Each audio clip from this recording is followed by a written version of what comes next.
สียงธรรมจากสมัชชาพระสงฆ์ไทยในอเมริกาสืบศาสนาด้วยแรงศรัทธาและเสียสละตนเปรียบดังแสงทองที่ส่องทางคนเสียงธรรมตามสายสู่ดวงใจชาวพุทธสดใส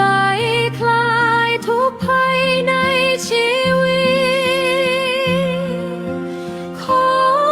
ให้เจริญในคุณความดีอริสัตมีบุญช่วยลาจากใต้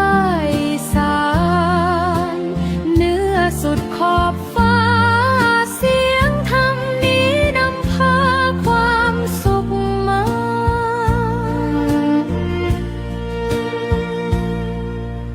ดังลมพัดพากลิ่นหอมจากบุพภาส่งธรรมส่องแสงดังจันทภาใจ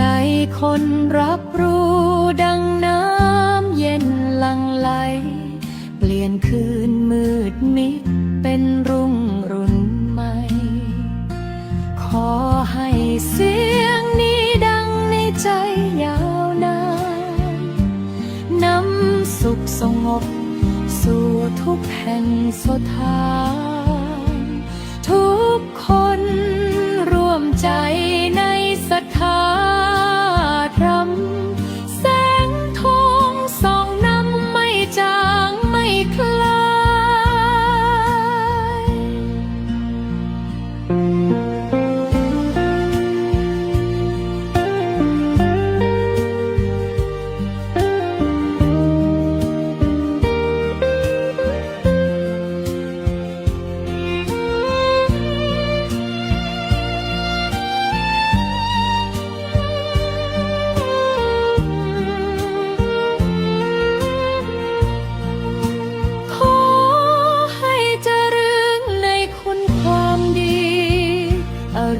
สักนี้บุญช่วยนำพาจากใต้อีสานเหนือสุดขอบฟ้าเสียงธรรมนี้นำพาความสุขมา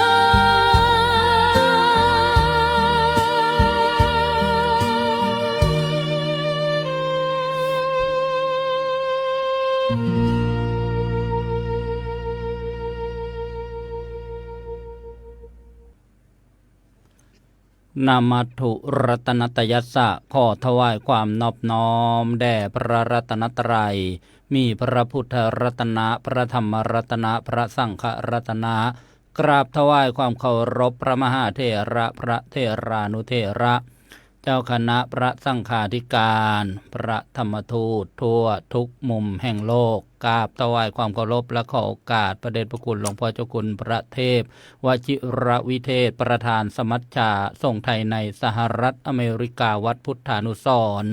และถวายความเคารพขอโอกาสหลวงพ่อเจ้าคุณพระวิเทศสิทธิธรรมาภรณ์หลวงพ่อเจ้าคุณฤทธิ์รองประธานสมัชชาทรงไทยในสหรัฐอเมริกาเจ้าอาวาสวัดอตัมมยตาราม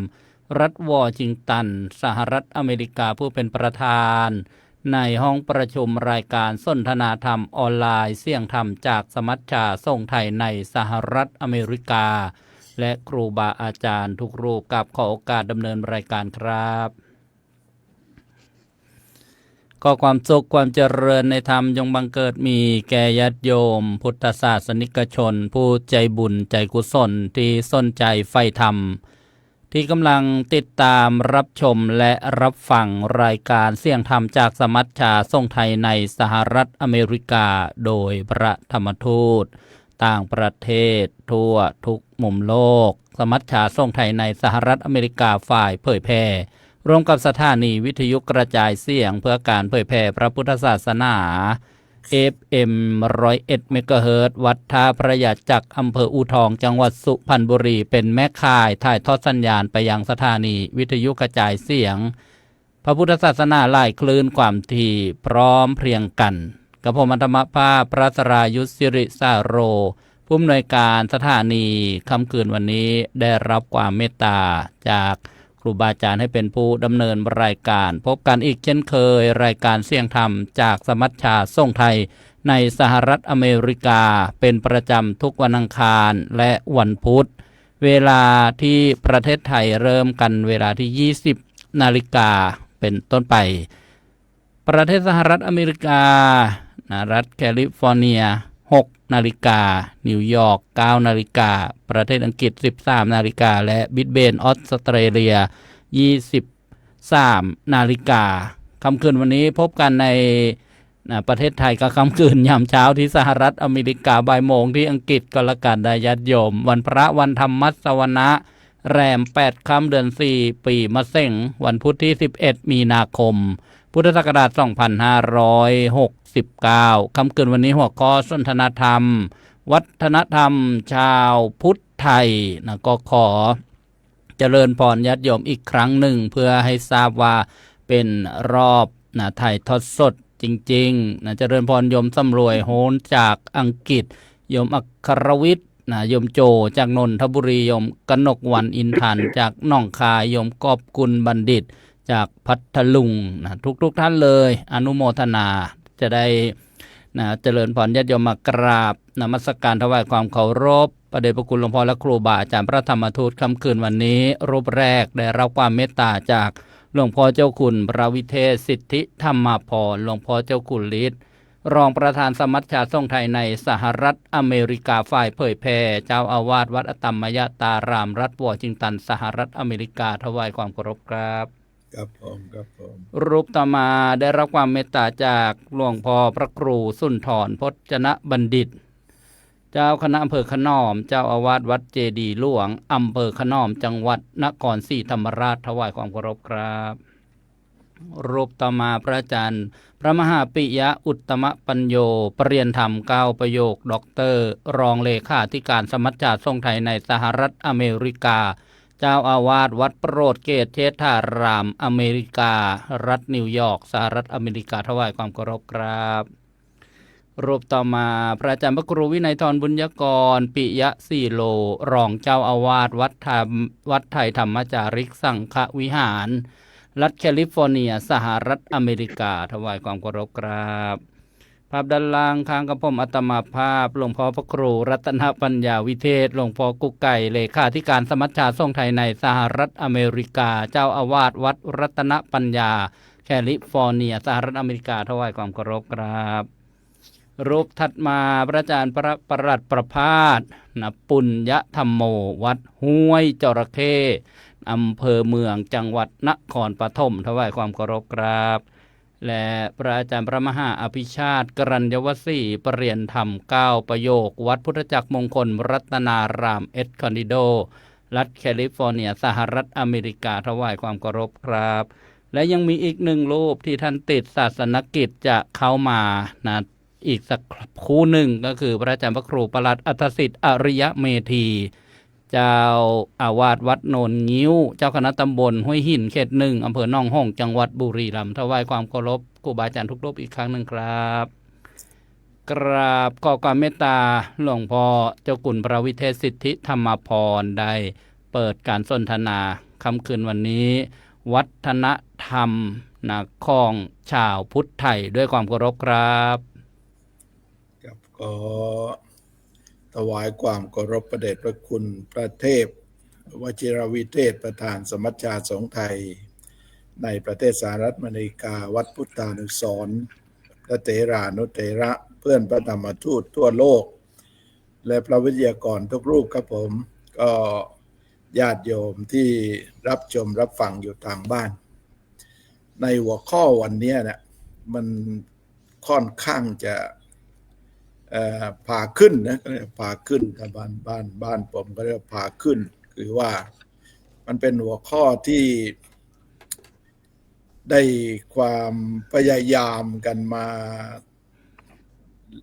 เป็นการย้อนมองในสังคมบ้านเรามันมีคำว่าไทยอยู่ข้างหลังด้วยมันก็เลยต้องพูดในเรื่องของบ้านเรา ก็คือว่าเราต้องยกย่องบรรพบุรุษที่รับเอาพระพุทธศาสนามาเป็นศาสนาหลักของประเทศนะแล้วก็ได้หล่อหลอมชีวิตจิตใจของพี่น้องคนไทยมาอย่างยาวนานเราจะได้เห็นคำหลายๆคำที่คนต่างประเทศเขายกย่องอย่างเช่นคำว่าสยามเมืองยิ้มมันเกิดไม่ได้เลยถ้าไม่มีพระพุทธศาสนาไม่มีพระพุทธศาสนานะแล้วก็การหล่อหลอมให้คนไทยเป็นคนที่มีเมตตามันเป็นการ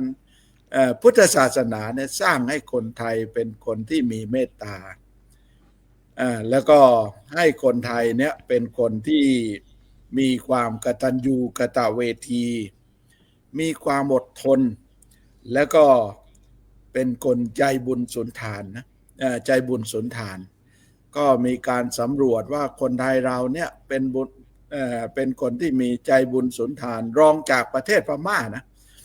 รองจากประเทศพม่านี่ก็ยังมาเป็นอันดับหนึ่งแล้วก็เป็นศาสนาพุทธที่เข้มแข็งในประเทศพม่าแล้วที่สำคัญที่สุดอีกอย่างหนึ่งก็คือว่ารักสันตินี่พระพุทธศาสนาหล่อหลอมให้พวกเราได้เป็นในลักษณะพิเศษคนในประเทศสหรัฐอเมริกาเนี่ยเมื่อคืนผมมีงานศพที่วัดแล้วก็มีฝรั่งหลายคนที่เข้ามาแล้วเขาก็บอกเขาชอบประเทศไทยในส่วนไหนคือชอบคนไทยลักษณะที่เป็นคนที่มีน้ำใจเป็นคนที่มีน้ำใจคือใจดีมีน้ำใจเพราะว่าอย่างฝรั่งบางคนก็ไปบ้านเราเนี่ยไปถึงไปเยี่ยมตามบ้านในต่างจังหวัดไปเยี่ยมเนี่ยเขาจะคนต่างจังหวัดจะยกน้ำยกอะไรให้เขาดื่มให้เขาทานผลไม้เขาทานบางทีก็มาคิดว่าสงสัยจะต้องจ่ายตังค์นะต้องจ่ายตังค์แต่ที่จริงบ้านเรานี่ถือว่าเป็นธรรมเนียมมันมีเรื่องสึนามิที่มันเกิดขึ้นที่พังงาเมื่อเป็น10 กว่าปีก่อนนั่นแหละแล้วทีนี้มันมีฝรั่งอยู่คนหนึ่งที่อยู่ไม่ไกลจากที่วัดเนี่ย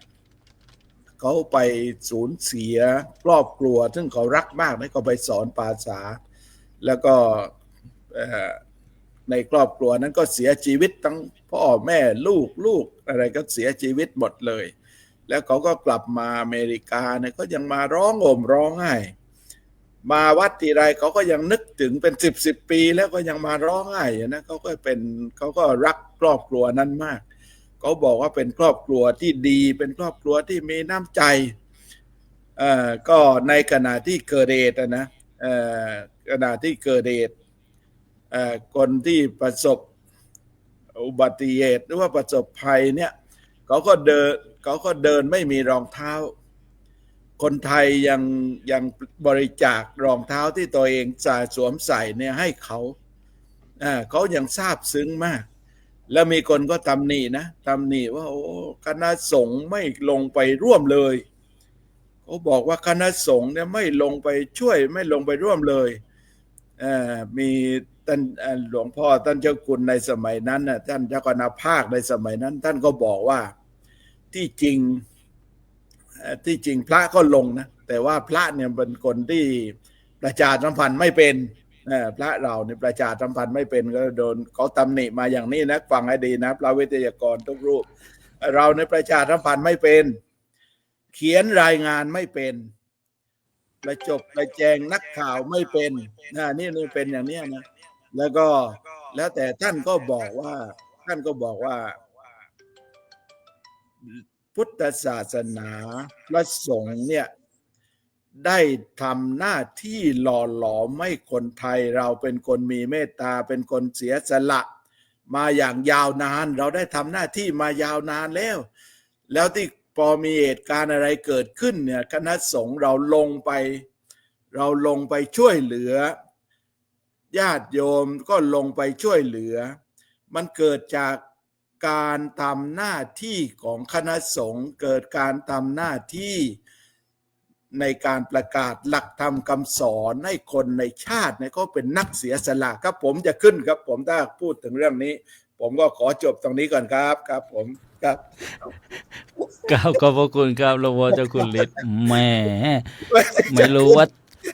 แรงแล้วรู้เว้าแล้วจะขึ้นเลยนะ ไม่ทราบว่าจะขึ้นเหนือหรือจะล่องใต้นะครับหลวงพ่อเจ้าคุณ ปลาขึ้นครับปลาขึ้น อ๋อแล้วภาษาสมัยก่อนเขาบอกเฮิร์ตพูดแล้วเฮิร์ตพูดแล้วมัน เมื่อวา เฮิ น ร์ต เริ่มด้วยเมื่อวานเริ่มด้วยป๊อปคอร์นไง อ๋อ เมื่อวานเริ่มด้วยป๊อปคอร์น ตอนที่รูปที่สองกำลังคิดอยู่ว่าจะพูดอะไรเลยเนี่ยกำลังคิดอยู่ วัฒนธรรมของชาวพุทธไทยหลวงพ่อก็ในประโยคสุดท้ายบอกว่าโอ้งานคณะสงฆ์นี่เยอะแยะ แต่ว่าขาดการพรีเซนต์นะหรือว่าประชาสัมพันธ์เพราะฉะนั้นก็ตกเป็นรองของพวกที่พรีเซนต์เก่งว่าอย่างนั้นเถอะนายญาติโยมนำเสนอเก่งหลวงพ่อได้กล่าวว่าวัฒนธรรมนะของชาวพุทธไทยก็เน้นไปที่ชาวไทยนี่แหละนะก็ได้มีการย้อนมองสังคมบ้านเราตั้งแต่อดีตการนานไกลก็ได้พระพุทธศาสนาเนี่ยเป็นรากฐานเป็นเบ้าล้อมในเรื่องของความเมตตาความกตัญญูกตเวทีใจบุญสุนทรทานต่างๆอันนี้ก็คือนะภาพรวมนะแล้วก็นะมาสุดท้ายนะกับผมเดี๋ยวพูดมากเดี๋ยวก็จะขึ้นมันกันก็ขอโอกาสกับขอบพระคุณหลวงพ่อเจ้าคุณครับ ปลาขึ้นกันหมดปลขึ้นนหมด กราบอาราธนาขอเมตตากราบอาราธนาหลวงพ่อเจ้าคุณรองศาสตราจารย์ดร.พระครูสุนทรพจนบัณฑิตหลวงพ่อสหัสด้วยความเคารพครับ ไม่ได้ยินสิเปิดไปก่อนครับอ๋อ ครับใช้ได้แล้วครับครับเปิดแล้วครับก็เปิดแล้วครับกราบอาราธนา ได้ยินแล้วใช่ไหมครับ ครับผมครับได้ยินครับ ผมต้องสารภาพบาปก่อนแล้วผมลืมจริงๆเมื่อกี้เนี่ยเพิ่งนึกได้ หรือ เพราะวันนี้ทั้งวันยุ่งแต่เรื่องเป็นกรรมกรครับวันนี้ อย่าลืมเยอะนะเจ้าของขึ้นอีกลำบาก วันนี้เป็นกรรมกร แล้วทีนี้ก็เมื่อกี้กำลังจะบันทึกเสียงส่งสถานีวิทยุวัดลานแซะพรุ่งนี้เขาออกตี 5นะพอดูนาฬิกาเอ้าแล้วกัน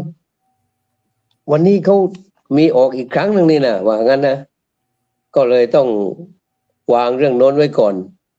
แล้วก็จะขอแจ้งตรงนี้ว่าผมจะพูดได้ตอนเดียวแล้วเดี๋ยวผมจะออกไปบันทึกเสียงก่อน27 นาทีแล้วหลังจากนั้นก็กลับเข้ามาใหม่ หลังจากพูดจบรอบนี้แล้วนะครับ แล้วก็ขอโอกาสวันนี้ไม่ได้ฟังท่านแล้วเพราะว่าผมมันขอบันทึกเสียงสัก27 นาที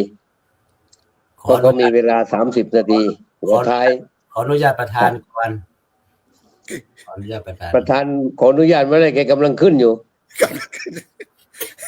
ปล่อยไป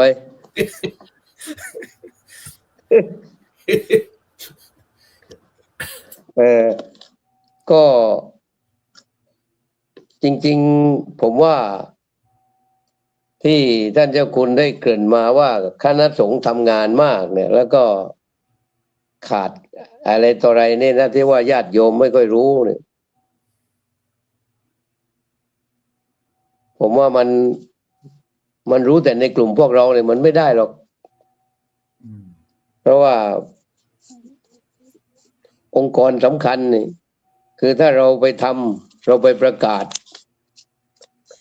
มันก็จะถูกเพ่งเล็งมันก็ประหลาดนะองค์กรเนี่ยนะครับ ถูกเพ่งเล็งว่าอย่างโน้นอย่างนี้แต่ถ้าจะรอให้ใครทำอะไรก็แล้วแต่แล้วก็ให้ผู้ที่มีหน้าที่จริงๆเป็นผู้ประกาศหรือเป็นผู้ประชาสัมพันธ์อะไรเนี่ย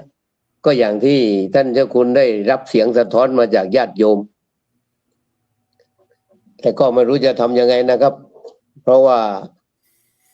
เราก็อยู่ภายใต้โครงสร้างแบบนี้นะ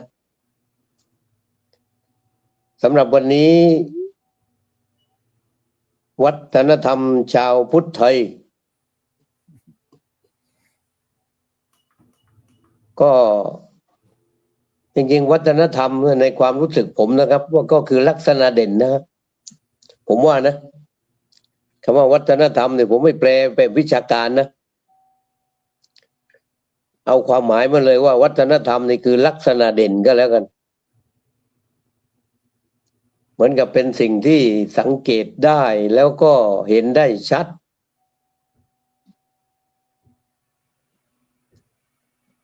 ซึ่งมันเป็นสิ่งที่ทำให้เกิดความประทับใจแก่ผู้ได้พบได้เห็น แล้วก็มาจากคำสอนพระพุทธเจ้านั่นแหละ มาจากคำสอนพระพุทธเจ้าเป็นสำคัญเป็นหลัก และทุกอย่างที่เราแสดงออกกันอยู่ปัจจุบันนี้ที่เรียกว่าวัฒนธรรมนี่ก็คือการปฏิบัติตามหลักคำสอนของพระพุทธเจ้าไอ้ส่วนการทำอะไรที่มันตรงกันข้ามกับคำสอนพระพุทธเจ้าเนี่ยเป็นหายนะทั้งนั้นเลยเป็นสิ่งนี้ทำให้เกิดความเสื่อมทั้งแก่ตัวเองแล้วก็แก่คนรอบข้างแล้วก็แก่สังคมส่วนรวมถ้าใครที่ทำตรงกันข้ามกับคำสอนพระพุทธเจ้าแล้วแต่ถ้าทำตามปฏิบัติตามแล้วนี่ก็จะเห็นลักษณะเด่นและก็ได้รับการยอมรับได้รับการได้มีความสุขตามสมควรแก่การปฏิบัติของแต่ละคนทั้งส่วนตัวและก็ส่วนรวมเพราะฉะนั้นคำว่าวัฒนธรรมในที่นี้ผมขอพูดสั้นๆในนี้คือลักษณะเด่นของชาวพุทธไทยนะครับลักษณะเด่นของชาวพุทธไทยเป็นลักษณะเฉพาะซึ่งก็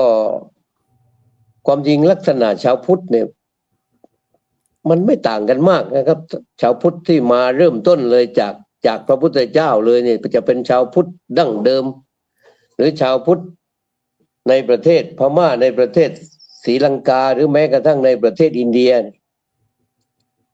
ความอ่อนน้อมถ่อมตนอย่างเช่นความอ่อนน้อมถ่อมตนนี่ถือว่าเป็นสิ่งที่เป็นไปตามพรไปตามคำสอนผู้ที่มีความประพฤติอ่อนน้อมถ่อมตนลักษณะเฉพาะตรงนี้ทำให้เกิดความรักความผูกพันลักษณะเด่นตอนนี้ผมมีเวลาแค่นี้ก็ขอพูดเพียงสัก 3-4 ประเด็นนะครับว่าหนึ่งเรื่องของการอ่อนน้อมถ่อมตนเนี่ยไม่เย่อหยิ่งแต่ในขณะเดียวกันเราก็ไม่อ่อนแอไม่จองหองแต่ก็ไม่ดูหมิ่นหรือว่าไม่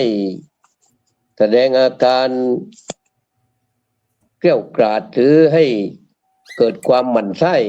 นี่คือคนที่มีวัฒนธรรมชาวพุทธนะแต่ถ้าคนที่ไม่มีวัฒนธรรมชาวพุทธก็เป็นอีกอย่างหนึ่งแม้จะเป็นคนไทยนี่แหละแต่ถ้าไม่มีวัฒนธรรมชาวพุทธนี่ก็จะมีลักษณะที่แตกต่างกันไป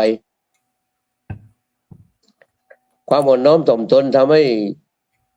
เกิดความประสานทำให้เกิดความรักทำให้เกิดความผูกพันเกิดการนับหน้าถือตา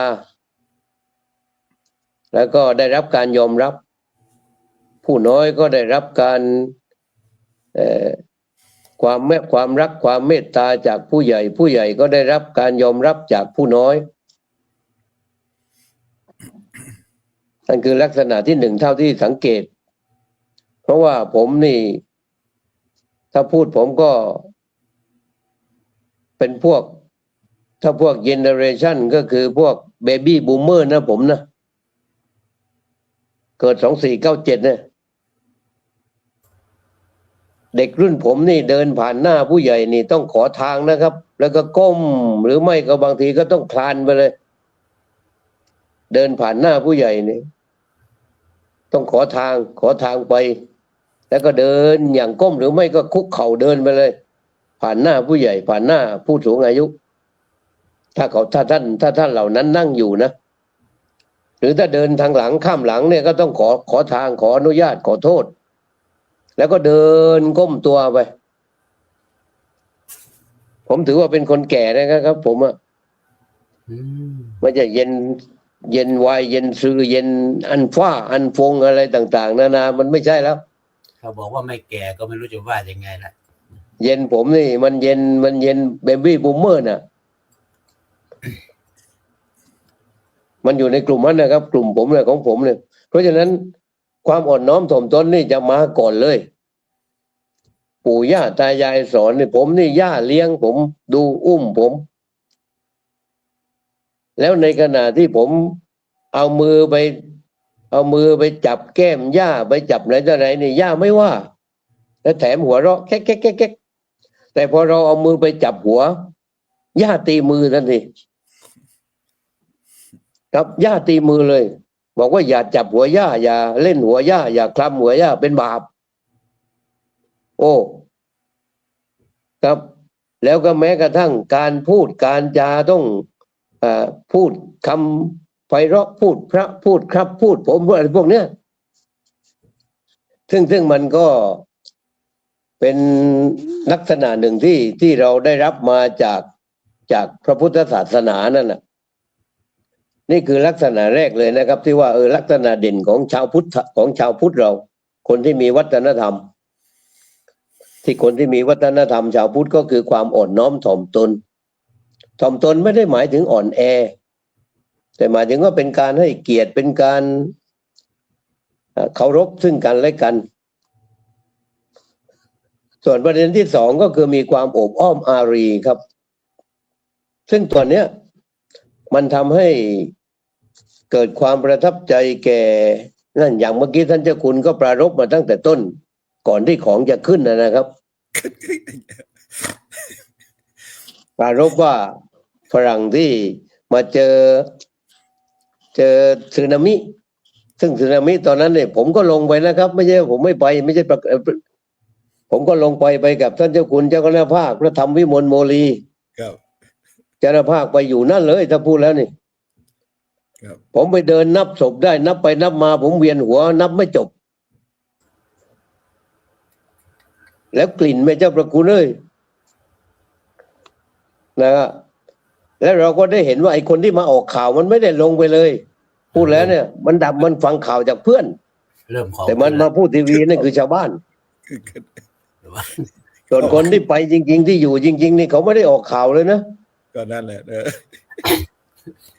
ไม่ใช่พระนะเนี่ยแม้กระทั่งโยมนะครับแม้กระทั่งโยมเนี่ยคนที่ไปอยู่ตรงนั้นจริงๆเนี่ยไม่ได้ออกข่าวอะไรกับเขาเลยแต่คนที่มาออกนี่คือคนที่นั่งฟังเพื่อนนะแล้วออกข่าวบ่อยพวกนี้ส่วนของพระเนี่ยไม่ต้องพูดถึงมหาเถรสมาคมมอบหมายให้หลวงพ่อเจ้าคุณรุ่นพระธรรมวิมลโมลีนี่ลงไปดูแลเกาะติดสถานการณ์นอนอยู่ที่วัดอะไรยาวๆไว้ตรงนั้นนะวัดอะไรแล้วลืมแล้วตอนนี้นะครับมันนานเกินแล้วท่านไปอยู่นั่นเลยผมก็ไปนอนได้2 คืนกลับมาจีวรนี่ซักแล้วตากซักแล้วตากไม่รู้กี่ครั้งไม่หายเหม็นนะครับอันนั้นคือเรื่องของความโอบอ้อมอารีใครลำบากใครประสบความปัญหาอะไรต่างๆเราจะช่วยกันไฟไหม้น้ำท่วม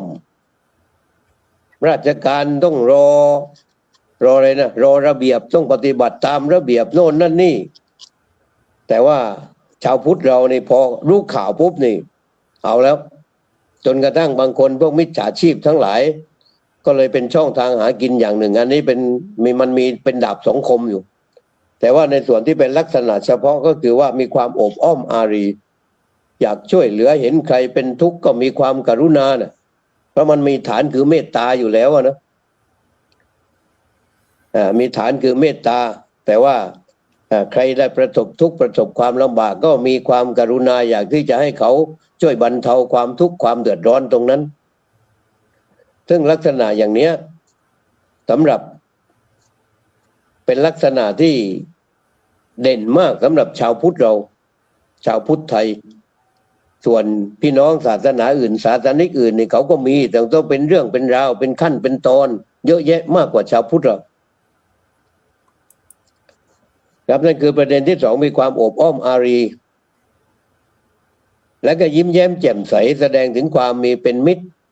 ความเป็นกัลยาณมิตรยินดีต้อนรับภาษาพระเราอุตตานมุขขียิ้มแย้มแจ่มใสคนเป็นสมภารนี่ต้องยิ้มแย้มแจ่มใสต้องปุพพภาษีต้องรู้จักพูด ไอ้ที่นั่งอยู่นี่สมภารทั้งนั้นใช่ไหมนั่นน่ะ ครับ เจ้าอาวาสทั้งนั้นใช่ไหมน่ะ มีบ้างไม่มีบ้าง มีมากที่ไม่เป็นใช่ไหม ผมเป็นลูกวัดครับ ผมเป็นลูกวัดครับ อ๋อปุพพะภาษีไอ้แล้วก็ไอ้นั่นแหละ ยิ้มแย้มแจ่มใสแล้วก็ทักทายโอภาปราศัยยิ้มแย้มแจ่มใสนะแล้วก็นั่งพูดนั่งคุยปรึกษาหารือนิสินนักกถาหรืออะไรสักอย่างเนี่ยเลยนะครับนั่น เจอปุ๊บก็ทักทายเจอปุ๊บก็พูดไม่เป็นก็ยิ้มไว้ก่อนฮัลโหลไว้ก่อน อืม เห็นฝรั่งมานี่ฮัลโหลแล้วก็วิ่งหนี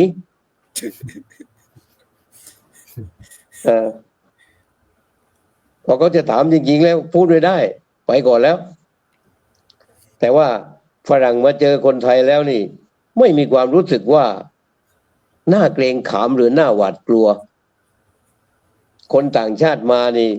ไม่ได้รับความรู้สึกว่ามันอุ่นใจ พอเห็นแล้วนี่รู้จักไม่รู้จักไม่รู้แต่มันอุ่นใจ เพราะการยิ้มแย้มแจ่มใสนี่แหละ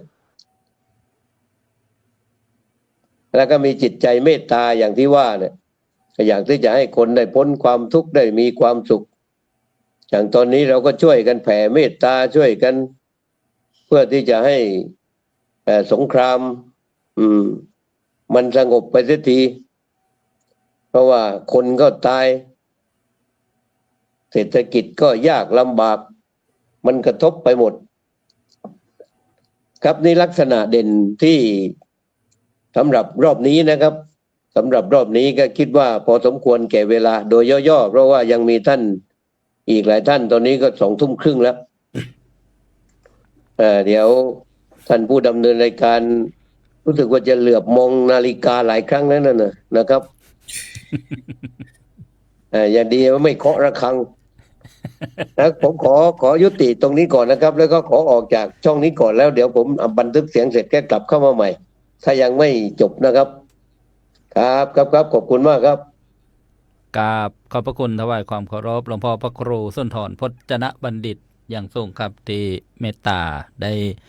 รวมสนทนาค่ำคืนวันนี้ในหัวข้อวัฒนธรรมชาวพุทธไทยก็คือลักษณะเด่นของ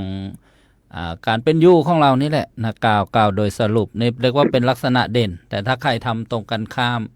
คำสอนพระพุทธเจ้าหลวงพ่อบอกว่านั่นคือความหายนะ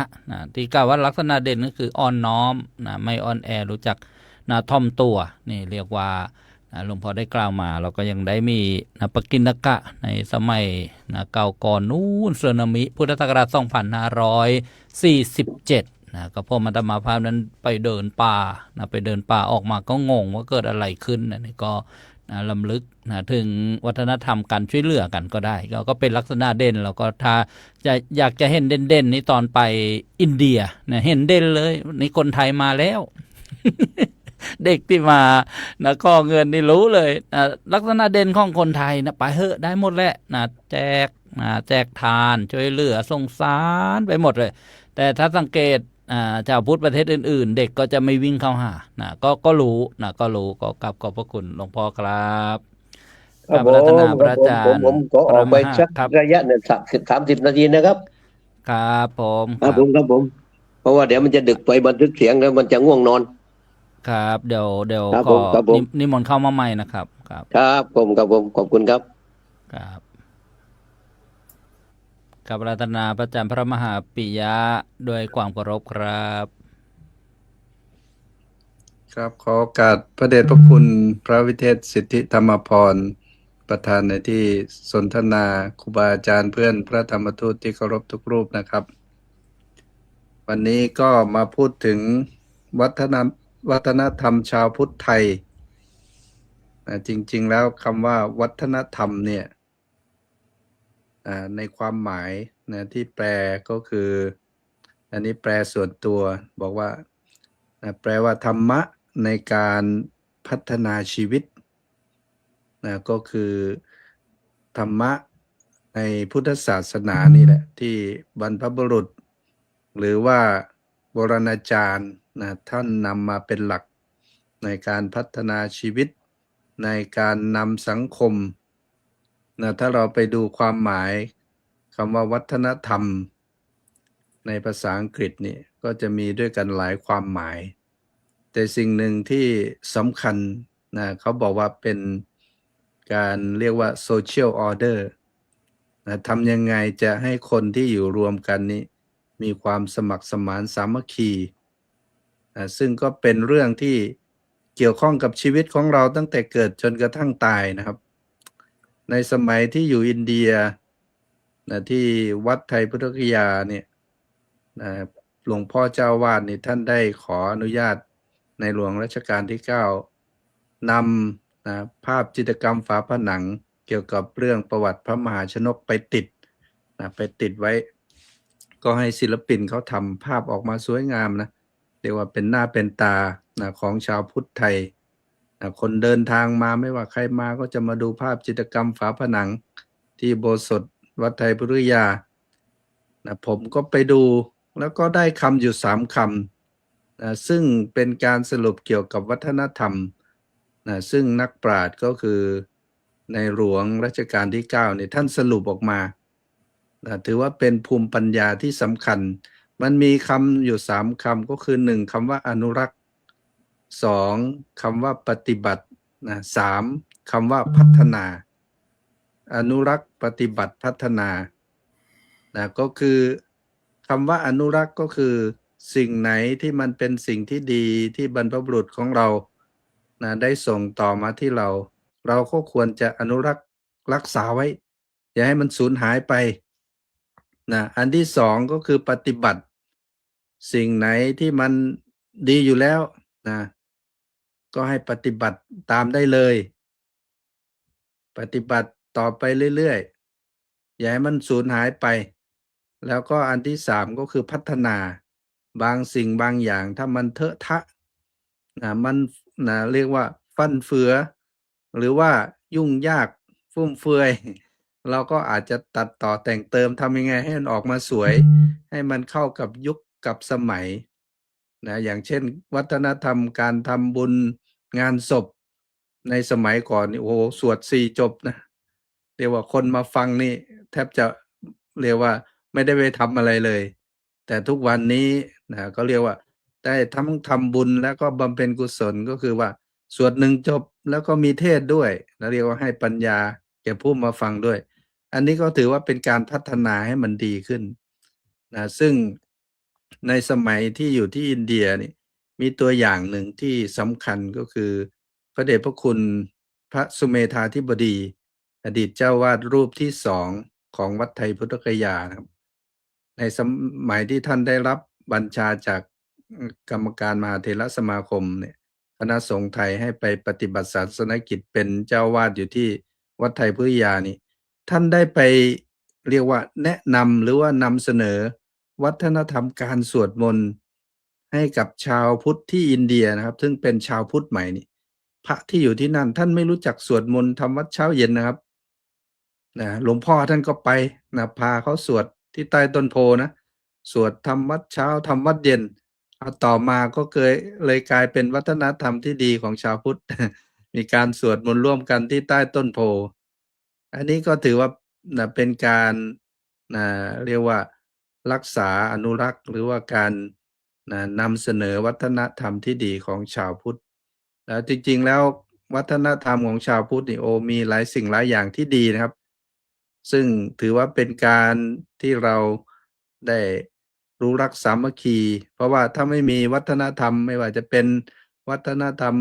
การทำบุญวัฒนธรรมการแต่งตัววัฒนธรรมการทานอาหารหรือว่าการจัดงานอะไรต่างๆนี่ถ้าไม่มีเรื่องพวกนี้เนี่ยนะก็อาจจะทำให้เรานี่เรียกว่าขาด identity หรือว่าขาดเอกลักษณ์ขาดอัตลักษณ์ไปก็เลยไม่รู้เลยว่าเป็นคนมาจากที่ไหนมีวัฒนธรรมประเพณีอะไรมีความเชื่ออย่างไรฉะนั้นเรื่องวัฒนธรรมชาวพุทธนี่ถือว่าเป็นภูมิปัญญาที่สำคัญที่เราควรอนุรักษ์ปฏิบัติและพัฒนาให้ดียิ่งขึ้นไปครับฝากไว้ในเบื้องต้นแค่นี้ก่อนครับผมกล่าวขอบพระคุณครับพระอาจารย์พระมหาปิยะอุตตมะปัญโยปรริยนธรรม9ประโยคด็อกเตอร์ท่าน เคยอยู่ศึกษาที่ประเทศอินเดียหลายปีแม่ผมก็ให้ทีมงานเปิดภาพเพลินเลยครับ ดูภาพเก่าๆนะสมัยโอ้โหละอ่อนนะครับ ท่านได้กล่าวถึงว่าวัฒนธรรมของชาวพุทธไทยก็คือธรรมะในการพัฒนาชีวิตหรือวัฒนพัฒนาอย่างนี้แล้วก็ตั้งแต่เกิดจนตายก็อยู่กับพระพุทธศาสนาท่านบอกว่ามี3คำเป็นคำที่สำคัญอนุรักษ์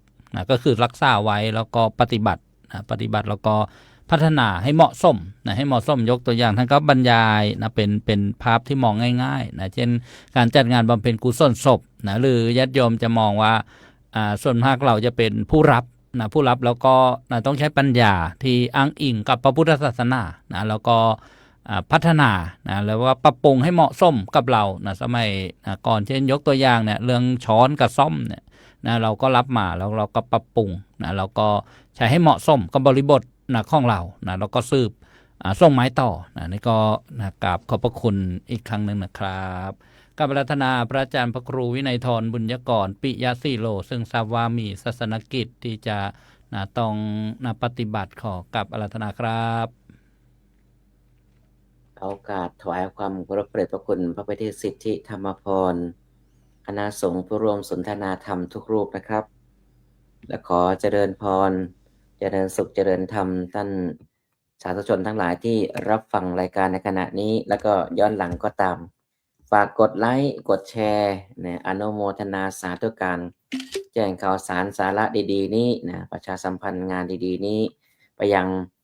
เพื่อนพี่น้องญาติมิตรวันนี้เราพูดถึงเรื่องวัฒนธรรมชาวพุทธไทยฟังจากพระอาจารย์หลายๆรูปก็ได้มุมมองในหลายมุมมองในส่วนของอาตมาภาพเนี่ยถ้าเราจะมองเรื่องวัฒนธรรมชาวพุทธไทยอาจจะมองในเรื่องของวิถีชีวิตชาวพุทธก็ได้วิถีชาวพุทธในชีวิตประจำวันก็ได้เราจะมองในฐานะที่เป็นประเพณีก็ได้เช่นประเพณีวันสำคัญทางศาสนาประเพณีท้องถิ่นอย่างเงี้ยอีกเดือนหน้าเนี่ยก็เป็นประเพณีสงกรานต์เนี่ยตัวสะท้อนอย่างดีเลยที่พูดถึงวัฒนธรรมชาวพุทธไทยเนี่ยรวมอยู่ในสงกรานต์เนี่ยเยอะมากเลยรวมการพูดถึงวัดเป็นศูนย์กลางการศึกษาวัดเป็นศูนย์กลางทางวัฒนธรรมวัดเป็นศูนย์กลางการจัดกิจกรรมทางสังคมจะมองมุมนี้ก็ได้หรือจะมองว่าพูดถึงค่านิยมไทยว่าถ้าอาศัยว่าคันที่เป็นชาวพุทธมีวัฒนธรรมมีธรรมะทางพุทธศาสนาเป็นตัวหล่อหลอมเนี่ยออกมาเป็นอัตลักษณ์ไทยออกมาเป็นเอกลักษณ์ไทยอย่างเช่นบอกว่าคนไทยเนี่ยเป็นคนที่มีความกตัญญูรู้คนคนไทยมีความเคารพผู้อาวุโสคนไทยมีความเมตตากรุณาคนไทยเป็นคนที่ใจบุญสุนทานมีน้ำใจที่อาจารย์เจ้าคุณท่านว่าเมื่อกี้นะหรือคนไทยที่รู้จักเป็นคนที่ให้อภัยนะครับรักความสงบอย่างนี้เป็นต้นนี่มันจะถูกหล่อหลอมออกมาแสดงให้เห็นว่านี่คือคนไทยวันก่อนเนี่ยได้เมื่อนานมาแล้วผมได้มีโอกาสได้คุยกับพระอาจารย์รูปหนึ่งพระอาจารย์บอกว่าอย่างที่อาจารย์ปิยะท่านว่าเนี่ยเวลาไปท่านได้เป็นเจ้าวาดท่านก็ไม่ค่อยจะได้เห็นว่าทำไมไม่มีความเป็นแก่นเป็นสารไม่มีความแบบไม่มีพลังในการทำงานสักเท่าไหร่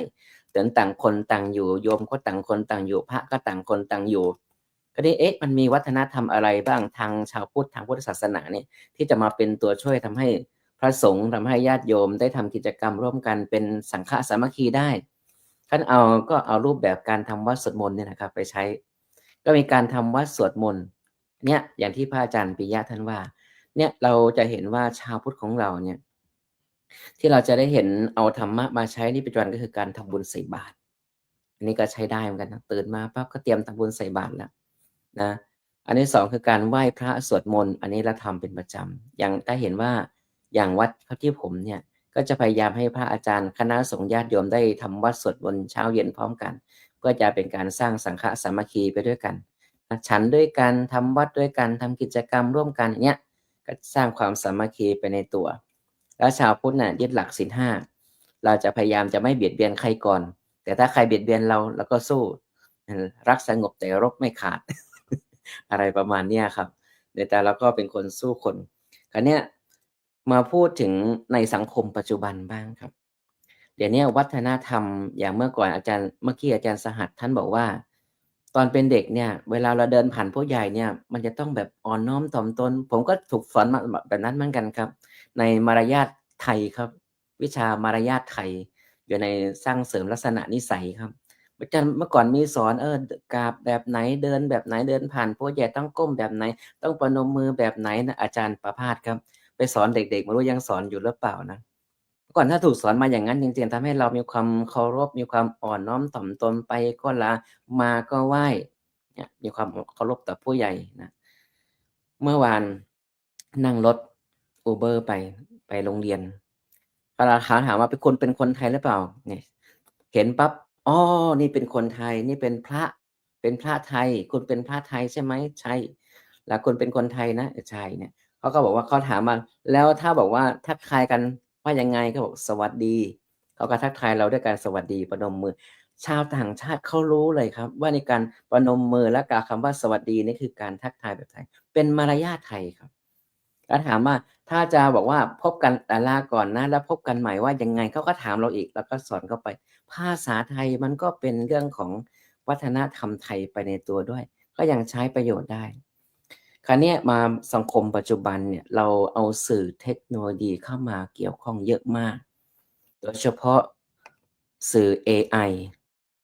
การสร้างสื่อกราฟิกสมัยใหม่เนี่ยผมก็ถูกสอนพัฒนาว่าถ้ามีการสร้างสื่อทางพุทธศาสนาที่เป็นงานกราฟิกก็เป็นกราฟิกที่เหมาะสมอย่างไรให้เหมาะกับงานวัฒนธรรมชาวพุทธอันนี้พระอาจารย์ที่ออกแบบงานกราฟิกก็ต้องมาพิจารณาว่าถ้าจะออกแบบงานกราฟิกเนี่ยทำงานพุทธศาสนาเนี่ยทำอย่างไรให้เหมาะสมพยายามคิดในจุดนี้ให้มากขึ้นกับว่ากราฟิกชาววัดนะครับเป็นการกราฟิกเป็นงานสมัยใหม่แต่ว่ามันไม่ขัดกับวัฒนธรรมชาวพุทธอันนี้ก็เป็นเรื่องที่ต้องคิดรวมถึงงาน Buddhist AI การนำเอา AI สื่อสมัยใหม่มาสร้างงานพระพุทธศาสนาแต่ไม่ทำลายวัฒนธรรมชาวพุทธครับการไม่ทำลายวัฒนธรรมบางทีผมเห็นภาพปัจจุบันเนี่ยมีการเอา AI มีการเอาวิดีโอมาอะไรก็ตามเนี่ยสร้างแบบให้พระอาจารย์ท่านมาดีดกีตาร์เงี้ยให้พระอาจารย์ท่านมากับไมโครโฟนเดี่ยวไมโครโฟนร้องเพลงอย่างเงี้ยบางอย่างมันก็อาจจะไม่เหมาะสมกับวัฒนธรรมชาวพุทธของเรา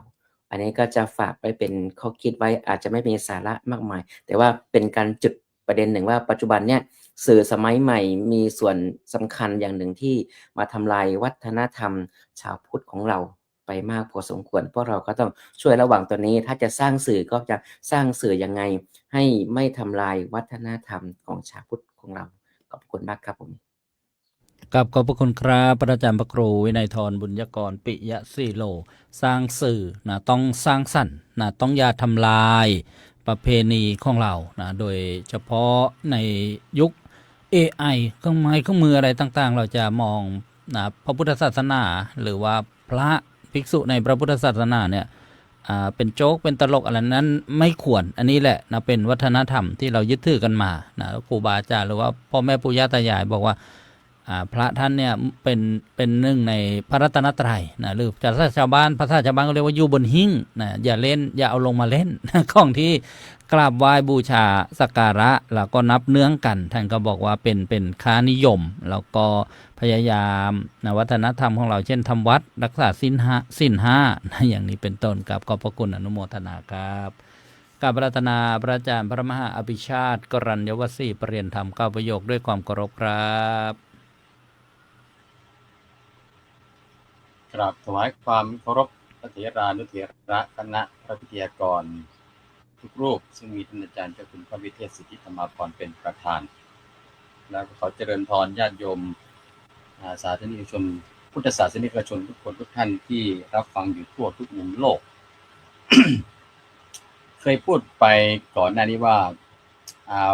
ตอนที่ไปสอนเด็กนักเรียนนะฮะก็มีการพูดถึงวัฒนธรรมชาวพุทธผมก็พยายามหาความหมายของคำว่าวัฒนธรรมจนผมก็ตกผลึกของตัวเองนะตกผลึกของตัวเองก็อาจจะคล้ายๆกับสรุปความก็คืออยู่ที่คำพูดของหลวงพ่อสหัสนั่นแหละก็คือจุดเด่น วัฒนธรรมก็คือจุดเด่นแต่ถ้าผมแปลเอาตามตัวก็จะแตกต่างจากอาจารย์มหาปิยะนิดหน่อยอาจารย์ปิยะอาจจะเน้นไปทางเรื่อง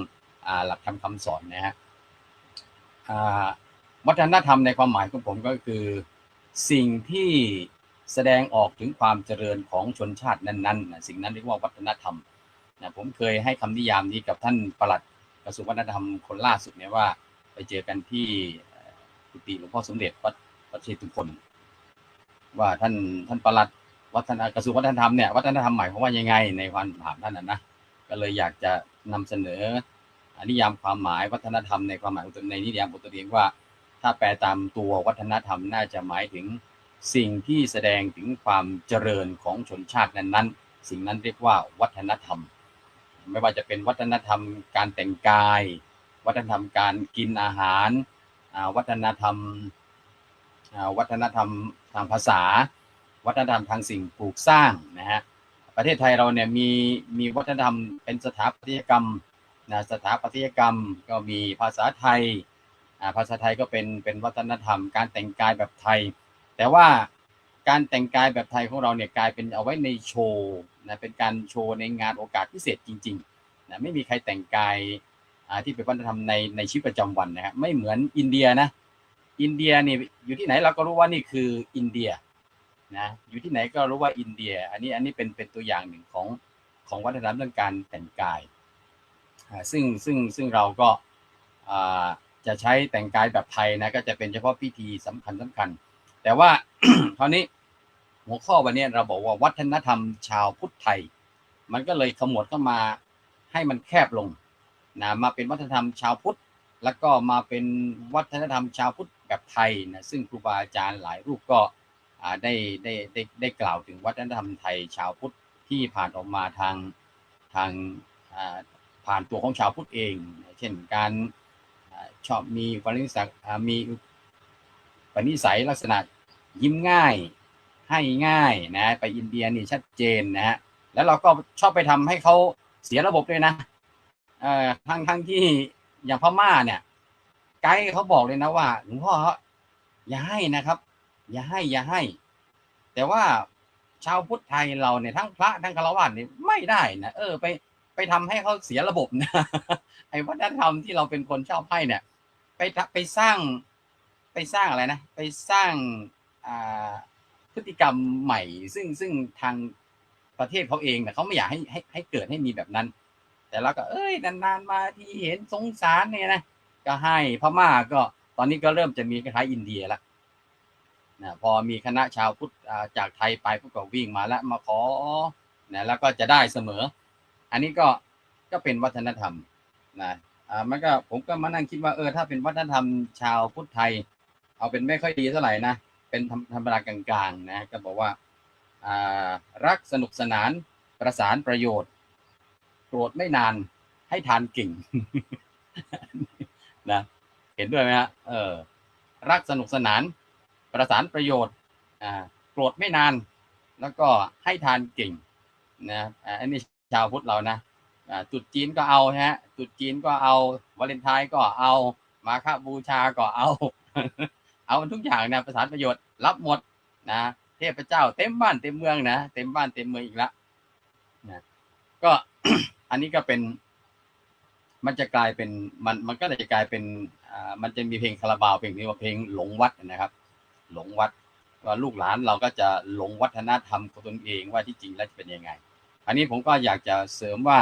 วัฒนธรรมชาวพุทธไทยนะฮะที่บรรพบุรุษได้ถือปฏิบัติกันมาอย่างหนึ่งว่าถ้าเป็นชาวพุทธเราจะให้เคารพกันให้เคารพอัปปจายนะให้ประพฤติอัปปจายนธรรมนะฮะให้เคารพผู้ใหญ่นะเป็นการสอนให้เคารพผู้ใหญ่ให้เคารพครูบาอาจารย์ให้เคารพพระสงฆ์แต่ในขณะเดียวกันทางฝ่ายพระสงฆ์เองก็จะมีวัฒนธรรมชาวพุทธแบบพระให้เคารพกันที่ความเป็นอาวุโสใครบวชก่อนใครบวชหลังนะแล้วก็สิ่งที่ได้วัฒนธรรมที่เป็นเหมือนของอาจารย์ปิยะพูดว่าคือธรรมะในทางพุทธศาสนาได้หล่อหลอมความเป็นวัฒนธรรมที่เป็นดีงามของชาวพุทธอย่างหนึ่งก็คือการลดตัวตนนะฮะการลดตัวตนการทำลายตัวตนลงไป นะโดยนี่คือความงามอย่างหนึ่งนะนี่คือความงามอย่างหนึ่งที่เวลาชาวต่างชาติเขามองเห็นคนไทยเจอกันพระไทยเจอกันไหว้นะไหว้กันด้วยความอ่อนน้อมถ่อมตนเนี่ยฮะไหว้เนี่ยเขาเห็นว่าเนี่ยคือมันสิ่งที่หล่อหลอมว่าให้เราเคารพกันที่ความเป็นอาวุโสแล้วก็ในขณะเดียวกันก็คือให้ลดมานะทิฏฐิของตนเองนะเจอใครที่ดูแล้วบางทียังเดาไม่ออกว่าเจอหน้าอ่อนอาจจะพรรษามากเจอหน้าพรรษาแก่ๆอาจจะพรรษาอ่อนเนี่ยนะก็เลยไม่รู้ว่าเจอหน้าอ่อนหน้าแก่ไม่รู้ก็ไหว้ก่อนเป็นการลดมานะทิฏฐิ ซึ่งชาวต่างชาติเขาเห็นแล้วก็นี่คือความงดงามอย่างเช่นครั้งหนึ่งผมเคยไปที่วัดสายหลวงพ่อชาที่บอสตันนะที่รัฐนิวแฮมป์เชียร์นะครับท่านเชยันโตท่านเชยันโตภิกขุเป็นชาวอเมริกันนะครับท่านกราบพระไทยเนี่ยเวลาเราเห็นท่านกราบเนี่ยเห็นเลยว่ากราบแบบหมดพยศจริงๆนะฮะเห็นพระฝรั่งที่ผมเชื่อว่าฝรั่งเนี่ยเขามีความเป็นมานะทิฏฐิในตัวของเขานะว่าเขาเป็นชาติที่เจริญแล้วการที่เขาจะมายอมกราบคนสีผิวอย่างเราคนผิวขาวอย่างเราคนผมดำอย่างเราเนี่ยถ้าไม่ได้รับการฝึกฝนอบรมมาจริงๆเนี่ยดีอย่างดีเนี่ยผมว่าเขาไม่ยอมง่ายๆแต่นี่พอไปเห็นพอผ่านการฝึกอบรมโดยทางพุทธศาสนาเนี่ยฮะหล่อหลอมกล่อมเกลาให้ท่านหมดพยศคลายมานะทิฏฐิผมเห็นท่านกราบนี่คือท่านกราบแบบเต็มไม้เต็มมือกราบแบบเห็นว่านี่คือสิ้นพยศหมดพยศจริงๆจากฝรั่งที่มากราบพระไทยมากราบพระที่อาวุโสพรรษามากกว่าเนี่ยอันนี้ก็ทำให้เห็นนั่นนี่คือความมันเป็นวัฒนธรรมของทางพุทธศาสนาที่หล่อหลอมส่วนอีกเรื่องหนึ่งก็ที่อยากจะวัฒนธรรมอย่างหนึ่งที่ชาวพุทธเราไทยเราที่เห็นอย่างหนึ่งเราอาจจะไม่ได้แต่งชุดสาลีทุกวันเหมือนอินเดียนะแต่ว่าที่เป็นลักษณะอย่างหนึ่งทุกวันนี้ที่พอจะเห็นได้ก็คือปู่ย่าตายายพอถึงวันพระเราก็นุ่งขาวห่มขาวเนี่ยการนุ่งขาวห่มขาวก็เป็นวัฒนธรรมชาวพุทธไทยอย่างหนึ่งที่เราพอที่จะอ้างได้ว่าเป็นวัฒนธรรมแบบชาวพุทธไทยส่วนอีกอย่างหนึ่งที่เริ่มเจือจางไปเริ่มเห็นน้อยลงนะฮะเริ่มเห็นน้อยลงอย่างที่ครูบาอาจารย์ได้เกริ่นไปก่อนหน้านี้ว่าเมื่อก่อนเนี่ยเราจะขอทางกันนะจะผ่านตรงไหนจะไปตรงไหนผ่านขอทางในขณะเดียวกันชาวพุทธเองพอรู้ว่าพระสงฆ์จะเดินไปตรงนั้นไปตรงนี้ไม่จำเป็นต้องให้พระสงฆ์ขอทางแต่ว่าเป็นคนให้ทางเองนะมันก็เลยโยงไปถึงเมื่อก่อนเคยสงสัยว่าทำไมพระได้รับเอกสิทธิ์เวลาไปติดต่อราชการหรือว่าไม่ราชการก็ตามนะพระจะได้รัดคิวก่อนนะจะได้ให้ได้รับบริการก่อนเสมอนะเราก็มองว่าทำไมพระได้รับสิทธิพิเศษทั้งที่บางทีพระก็พระหนุ่มนะแต่ว่าเวลาไปก็ต้องให้เกียรติคุณปู่คุณย่าคุณตาคุณยายก็ต้องอยู่ข้างหลังเนี่ยฮะอันนี้ไม่มีที่ไหนนะก็มีที่ประเทศไทยนะพอพ้นเขตประเทศไทยไปแล้วสิทธิ์นี้หายไปเลยนะเช่นเวลาเราจะเช็คอินเข้าเกตเนี่ยนะถ้าเป็นประเทศไทยนะนิมนต์พระคุณเจ้าก่อนเลยนะมีที่นั่งก็มีที่นั่งสำหรับพระภิกษุนะได้รับสิทธิ์ให้เช็คอินเข้าเกตก่อนไม่ว่าที่นั่งจะอยู่ท้ายๆก็ตามเนี่ยนะหรือว่าจะอยู่ชั้นไหนก็แล้วแต่นะพระก็จะได้รับสิทธิพิเศษนะแต่พอออกนอกเขตประเทศไทยไปแล้วก็สิทธินี้ก็หมดไปนั่นเพราะว่าผมคิดเอาเองนะว่าเป็นเพราะว่าบรรพบุรุษอุบาสกแก้วอุบาสิกาแก้วที่เป็นได้มีโอกาสได้มาเป็นผู้บริหารประเทศในยุคสมัยนั้นนะในยุคสมัยนั้นที่ได้เข้ามาบริหารประเทศก็เลยอยากจะทำหน้าที่ของอุบาสกอุบาสิกาแก้วโดยการให้ความอุปถัมภ์บำรุงข้อที่5นะฮะคุณสมบัติของอุบาสกอุบาสิกาแก้วก็คือมีศรัทธามีศีลแล้วก็ไม่ถือมงคลตื่นข่าวไม่แสวงเขตบุญนอกศาสนาและข้อที่5ทำบุพการในศาสนาทำบุพการในศาสนาคือให้ความอุปถัมภ์เป็นเบื้องต้นก่อนในฐานะที่เราเป็นอุบาสกอุบาสิกาแก้วนะเราอยากจะถวายความอุปถัมภ์อันแรกสิ่งแรกหรือว่าทำบุพการก่อนเลยใส่ข้าวตักบาตรตอนเช้าใช่ไหม พ่อบ้านแม่บ้านลูกบ้านยังไม่ได้ทานเลย แต่ว่าพระมาจากไหนก็ไม่รู้ได้ทานก่อนแล้วนะอาหารที่ทำนี่พ่อบ้านแม่บ้านยังไม่ได้ชิมเลยพระเอาไปฉันแล้วเหนือเอาไปรู้ว่าเอาไปถวายพระแล้วเนี่ยนี่คือตัวอย่างหนึ่งของการทำบุพการในศาสนานะข้าวปากหม้อหรือว่าข้าวอาหารอะไรที่ทำเสร็จก่อนปรุงก่อนที่จะแจกจะจ่ายกันก็ถวายพระก่อนเพราะฉะนั้นก่อนจะทำภารกิจต่างๆก็ถ้ามีพระสงฆ์มาก็ถวายความสะดวกพระสงฆ์ก่อนเรียกว่าเป็นการทำบุพการในศาสนาแล้วก็แบบเนี้ยมันก็มีที่ประเทศไทยที่เดียวก็เลยถือว่าเป็นวัฒนธรรมชาวพุทธไทยที่รู้ธรรมเนียมที่เป็นชาวพุทธแท้นะที่เป็นอุบาสกแก้วอุบาสิกาแก้วเพราะต่อมาอุบาสกแก้วอุบาสิกาแก้วชักหาได้ยากแล้วก็กลายเป็นมาปัจจุบันก็เลยเอามาตรฐานเดียวกันว่า มองว่าเป็นคนทั่วไปธรรมดาทำไมต้องให้สิทธิพระก่อนด้วยทำไมไม่เท่าเทียมกันมองเป็นความเท่าเทียมกันละมองว่าพระเป็นอภิสิทธิชนนะใช้สิทธิพิเศษไม่ได้มองว่าในฐานะที่เป็นชาวพุทธควรจะปฏิบัติตัวหรือว่าทำอย่างไรในฐานะที่เป็นอุบาสกแก้วอุบาสิกาแก้วพอมาได้เป็นอุบาสกธรรมดาอุบาสิกาธรรมดาหรือเป็นคนชาวพุทธตามทะเบียนบ้านธรรมดาก็เลยงั้นก็สิทธิของพระก็เอามาอยู่ไม่ต้องพิเศษมากกว่ากันนะไม่ต้องพิเศษก็เอาเท่าเทียมกันทำไมต้องพิเศษกันด้วยก็อาจจะหลังๆมาก็อาจจะเลือนหายไปเพราะฉะนั้นอันนี้ก็เลยอยากจะเล่าให้ฟังว่าการที่พระสงฆ์ได้รับสิทธิพิเศษก่อนต่างๆถือว่าเป็นการถวายความสะดวกแล้วก็เป็นการทำหน้าที่ของอุบาสกอุบาสิกาแก้วในอดีตที่สร้างแนวปฏิบัติมาแบบนั้นเพื่อเป็นการถวายความสะดวกแก่ครูบาอาจารย์ตามหน้าที่ของอุบาสกอุบาสิกาแก้วและก็ถือว่าเป็นวัฒนธรรมชาวพุทธไทยอันนี้ก็รอบแรกฝากไว้ที่นี่ก่อนครับ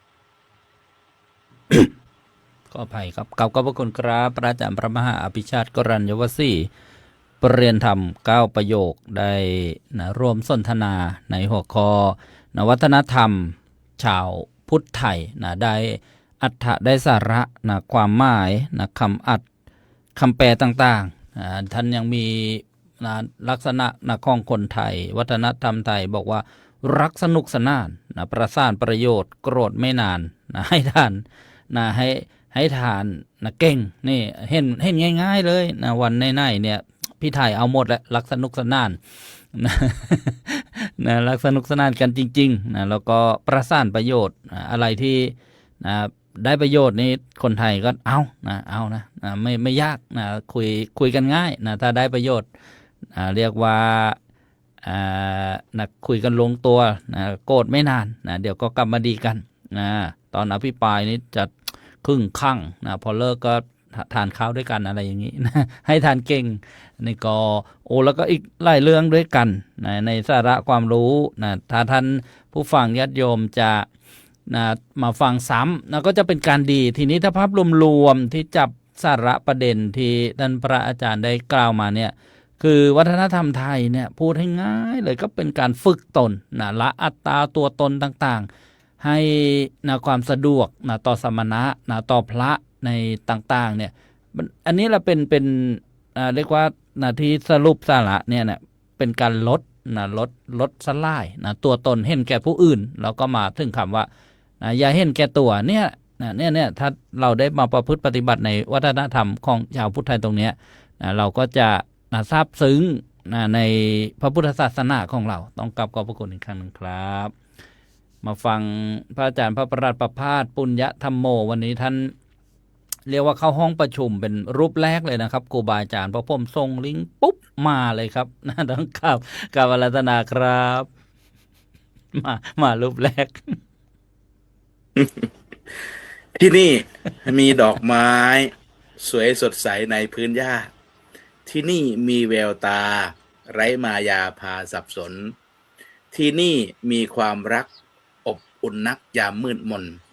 ที่นี่ไม่อับจนเพราะมากล้นคนเข้าใจที่นี่มีแสงธรรมส่องนำทางชีวิตได้ที่นี่มีน้ำใจหล่อเลี้ยงไว้ให้ทุกคนที่นี่ที่รายการเสียงธรรมจากสมัชชาสงฆ์ไทยในสหรัฐอเมริกา และก็วันนี้นำเสนอเรื่องวัฒนธรรมชาวพุทธไทยนะครับ ก็ขอโอกาสพระเดชพระคุณพระเจ้าคุณพระวิเทศสิทธิธรรมพรและก็ครูบาอาจารย์ทุกรูปนะครับเจริญพรญาติโยมทุกคนทุกท่านนะวันนี้ก็เมื่อเขายังไม่ให้พูดก็จะนั่งฟังอย่างเดียวครับ แต่ก็ได้อะไรเยอะโดนพาดพิงเยอะ ก็ยังไม่ได้โอกาส ผมก็จะไม่แซะเลยครับ แต่เมื่ คิ อ ดเองหรือเปล่า เวลาถึงโอกาส คิดเงหรื แล้ว เปล่าว่าใครพลาดพิง มีครับ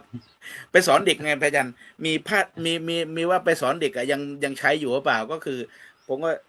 จดไว้เลยกายอ่อนน้อม วาจาอ่อนหวาน จิตใจอ่อนโยน แล้วก็นึกถึงว่าเราจะเสน่ห์เด็กไทยเขาจะมีพระแก้วมีหงอนพระแก้วหลังอ่อนก็คือเวลาเดินผ่านผู้ใหญ่ก็ก้มนะพระแก้วปากหวานก็คือพูดคำไพเราะอ่อนหวานพระแก้ว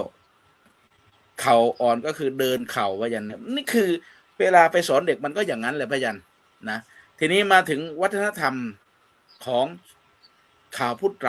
ชาวพุทธไทยเราเนี่ยเราได้รับวัฒนธรรมมาจากพุทธศาสนาโดยตรงเลยและก็มีวัดเนี่ยเป็นศูนย์กลางของชุมชนผมสรุปว่าวัดเนี่ยเป็นหลายๆกระทรวงนะครับมาอยู่ในวัดไม่ว่าจะเป็นกระทรวงยุติธรรมเวลาญาติโยมเขาไม่เข้าใจกันปรับความเข้าใจกันสุดท้ายก็มาที่วัดครับแล้วก็กระทรวงสาธารณสุขเจ็บไข้ได้ป่วยเมื่อก่อนมาวัดครับมาหายาจากหลวงพ่อบางทีก็มาเอาน้ำมนต์ก็ยังหายได้นะครับเป็นกระทรวงท่องเที่ยวและกีฬาโอ้มีมวยก็มีอยู่ในวัดนะแล้วก็มีกระทรวงเดี๋ยวนะกระทรวงศึกษาธิการกระทรวงศึกษาธิการก็อยู่ในวัดครับนะโรงเรียนอยู่ในวัดแล้วก็กระทรวงสาธารณสุขมีไปแล้วเนาะกระทรวงยุติธรรมก็อยู่ในวัดทุกกระทรวงอยู่ที่วัดหมดเลยเพราะฉะนั้นวัดเนี่ยเป็นอะไรที่สำคัญมากนะและผมก็เรียนจบโรงเรียนวัดครับนะจบจากโรงเรียนวัดและเมื่อก่อนตอนเราไปเรียนเนี่ยเดินจากหมู่บ้านผมไปที่โรงเรียนเนี่ยประมาณ2 กิโลเมตร2 กิโลนะครับและเวลาเราเดินและเจอพระสวนมาพยันเจอพระสวนมาเนี่ยไม่อยากเจอนะแต่เมื่อจำเป็นต้องเจอเมื่อพระท่านเดินก่อนพระจะเดินมาเนี่ยเราจะต้องวางกระเป๋าของเราเนี่ยวางไว้กับพื้นนะแล้วก็ก้มลงกราบดินจะเป็นดินทรายจะร้อนขนาดไหนก็ต้องกราบแล้วก็ให้พระเดินผ่านไปก่อนครับอันนี้เป็นหลักคำสอนของพ่อแม่ครูบาอาจารย์ที่สอนเราให้เคารพนบนอบต่อพระเจ้าพระสงฆ์มันก็ฝึกอย่างนี้มานานครับเห็นอย่างนี้แล้วเราก็ทำอย่างนี้จนติดเป็นนิสัยและเมื่อมาบวชและได้มาประพฤติปฏิบัติมีองค์หนึ่งที่ผมประทับใจท่านมากเลยคือไปเจอท่านเนี่ยเราพรรษาเท่าไหร่ก็ตามหรือท่านไปเจอใครพรรษาเท่าไหร่ก็ตามถ้าไม่ระวังนะครับท่านจะยกมือไหว้แล้วก็ทักทายแล้วก็นมัสการเราก่อนครับก็คือท่านอาจารย์ประสงค์ปริปุณโญพระอาจารย์คือปฏิปทาของท่านนี่ท่านนอบน้อมมากคือเป็นเฮ้ยทำไมเป็นพระที่มีสิ่งดีอยู่ในตัวท่านเยอะมากอย่าเพิ่งร้อง วันนี้อย่าเพิ่งร้อง วันนี้เลยนิมนต์ท่านมาแนะนำครูทั้งวันเลยนะโรงเรียนคงทองวิทยาครู104 คนอาจารย์ประสงค์โอ้โหมีเทคนิคมีของมอบให้ครูเยอะแยะมากมายเนี่ยครูหลายคนบอกพอรู้ว่าจะมาฟังพระนะเฮ้ยทำไมไองานเราก็ยังไม่เสร็จเด็กก็เพิ่งจะจบต้องทำงานอีกเยอะแยะทำไมต้องให้มาปฏิบัติธรรมด้วยต้องมาเดินจงกรมต้องมานั่งสมาธิแล้วจะนั่งไหวเหรอจะไม่คิดถึงแต่งานหน้าคอมเหรอแต่พอได้มาอยู่วันนี้วันหนึ่งครับเขาบอกท ถ้าไม่มาเนี่ยเสียดายมากเลย เพราะฉะนั้นวันนี้อยู่ที่นี่และพระอาจารย์ประสงค์คืนนี้ก็นอนวัดห้วยจระเข้ครับมีอาจารย์ประสงค์และอาจารย์แตงโมนอนวัดห้วยจระเข้พรุ่งนี้จะไปอีกงานหนึ่งครับพรุ่งนี้จะไปพาท่านไปฉันมะพร้าวครับเป็นโครงการเปิดบ้านวิชาการของโรงเรียนเทศบาล1วัดเทียนดัดครับนะที่อ้อมใหญ่สามพรานก็คือเขาจะเอาภูมิปัญญามะพร้าวสร้างสรรค์สู่นวัตกรรมแห่งการเรียนรู้นะพรุ่งนี้ก็นิมนต์พระวัดห้วยจระเข้แล้วก็อาจารย์แตงโมแล้วก็อาจารย์ประสงค์จะพาไปฉันเช้าแล้วก็จะอยู่ร่วมฉันเพลแล้วก็ดูงานทั้งวันครับพรุ่งนี้และขอประชาสัมพันธ์อีกงานหนึ่งพระอาจารย์พอดีท่านเจ้าคุณธรรมวชิราจารย์ท่านเพิ่งส่งมาให้ผมเมื่อตอนบ่ายๆวันนี้ครับท่านบอกว่าวันที่15ที่มหาจุฬาบาลีเถรวาทที่อำเภอกำแพงแสนจังหวัดนครปฐมนะครับก็จะมีพิธีหล่อพระพุทธนุสรณ์วชิรวิเทศนะเพื่ออัญเชิญไปประดิษฐานหน้าอุโบสถวัดพุทธานุสรณ์ประเทศอเมริกานะครับในมงคลดิถีครบรอบอายุวัฒนมงคล80ปีของพระเทพวชิรวิเทศวงเล็บประเสริฐกวิสโรนะครับก็ณมหาวชิราลงกรณ์บาลีเถรวาท วิทยาลัยตำบลรางพิกุลอำเภอกำแพงแสนจังหวัดนครปฐมผมก็เชิญชวนญาติโยมทุกหลายคนนะครับก็ลงในเฟซด้วยแล้วก็ประชาสัมพันธ์ว่าเราไปร่วมเททองหล่อพระนะครับที่กำแพงแสนนะเพราะฉะนั้นแล้วท่านก็บอกเอ้ยมาได้ไหมผมบอกได้ครับวันที่14มานอนที่นี่ก็ได้มีที่ให้นอนที่แรกผมเกือบรับปากเลยครับพอมาดูตารางงานวันที่14ผมต้องมีสวดมนต์ที่วัดห้วยก่อนและถึงจะกว่าจะเสร็จก็20:30คงไม่ได้ไปตอนเช้าไปหล่อพระวันที่15กับวันอาทิตย์ครับอันนี้คือประชาสัมพันธ์นะขออนุญาตประชาสัมพันธ์งานหล่อพระนะครับสร้างพระสร้างวัดสร้างคนสร้างเยาวชนของชาติสร้างศาสนทายาทให้กับศาสนาเพราะฉะนั้นเมื่อพูดถึงวัดแล้วผมก็ได้คำอยู่ 4-5 คำครับมาวัดให้ถึงวัดที่1คือวัดวอแหวนมหานากาศดอเด็กวัดเป็นเขาเรียกว่าวัดนอกวัดศอกวัดวาถ้าวัดในวัดใจคนที่มานี่คือวัดตัวแรกวัดตัวที่2คือวอแหวนมหานากาศต่อเต่าถอถุงสระอุเขาเรียกวัตถุก็จะพอเราเข้ามาเราก็จะเห็นแล้วครับศาลาเห็นโบสถ์เห็นเมนนะอันนี้คือวัตถุครับแล้วก็เห็นกุฏินี่คือวัตถุแล้วก็วัดที่3คือวัตระคือวัดปฏิบัติตื่นมาตอนเช้าทำวัดสวดมนต์บิณฑบาตกวาดวัดลงอาบัตินี่คือสิ่งที่เป็นวัตระคือพระจะต้องประพฤติปฏิบัติและวัดที่4เราจะต้องตัดตัวนี้ให้ได้คือวัดวอแหวนมหานากาศตอปตักสระอะเรียกว่าวัตตะมันมีกิเลสกรรมแล้วก็วิบากกิเลสก็คือความอยากมีอยากได้อยากเป็นกรรมก็คือการกระทำแล้วก็วิบากก็คือผลที่เราได้รับจากการกระทำนั้นๆและมาถึงตัวที่5วัฒนะซึ่งก็คือวัฒนะของเราเนี่ยนะวัดวอแหวนมหานากาศทอพุโธนอหนูวัฒนะก็คือทำให้เจริญเพราะฉะนั้นเมื่อมาวัดขอให้ทุกท่านมาถึงวัฒนะและวัฒนธรรมของชาวพุทธไทยเราก็จะจำเริญครับเพราะฉะนั้นสรุปว่าวัฒนธรรมชาวพุทธไทยจึงไม่ใช่เป็นเพียงพิธีกรรมทางศาสนาเท่านั้นแต่เป็นวิถีชีวิตแห่งความดีงามที่หล่อหลอมจิตใจคนไทยให้รู้จักบุญคุณรู้จักเมตตารู้จักการเสียสละและการอยู่ร่วมกันอย่างสงบสุขครับผมกับขอบพระคุณครับพระอาจารย์พระประหลัดประภาสปุญญธรรมโมท่านไม่ยอมนะท่านมาองค์รูปแรกนะท่านก็ไม่ยอมนะโอ้พรุ่งนี้ก็นะนิมนต์ท่านน้ำมะพร้าวนะครับกับขอบพระคุณครับกราบรัตนาหลวงพ่อพระครู ไม่ได้ไปอาบนะ ไม่เอาล้างหน้าด้วยไม่ล้างหน้าด้วย กราบขอบพระคุณกราบอารัตนาหลวงพ่อพระครูรัตนปัญญาวิเทศหลวงพ่อกุ๊กไก่ครับ ก็ก่อนอื่นก็ต้องขอถวายความเคารพท่าน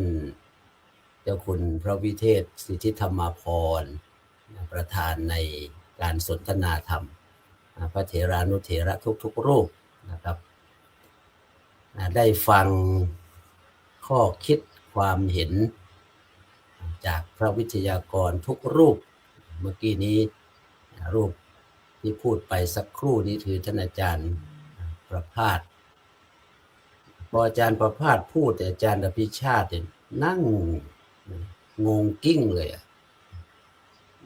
โอ้ทำไมพูดได้ดีขนาดนี้คงคิดในใจว่าที่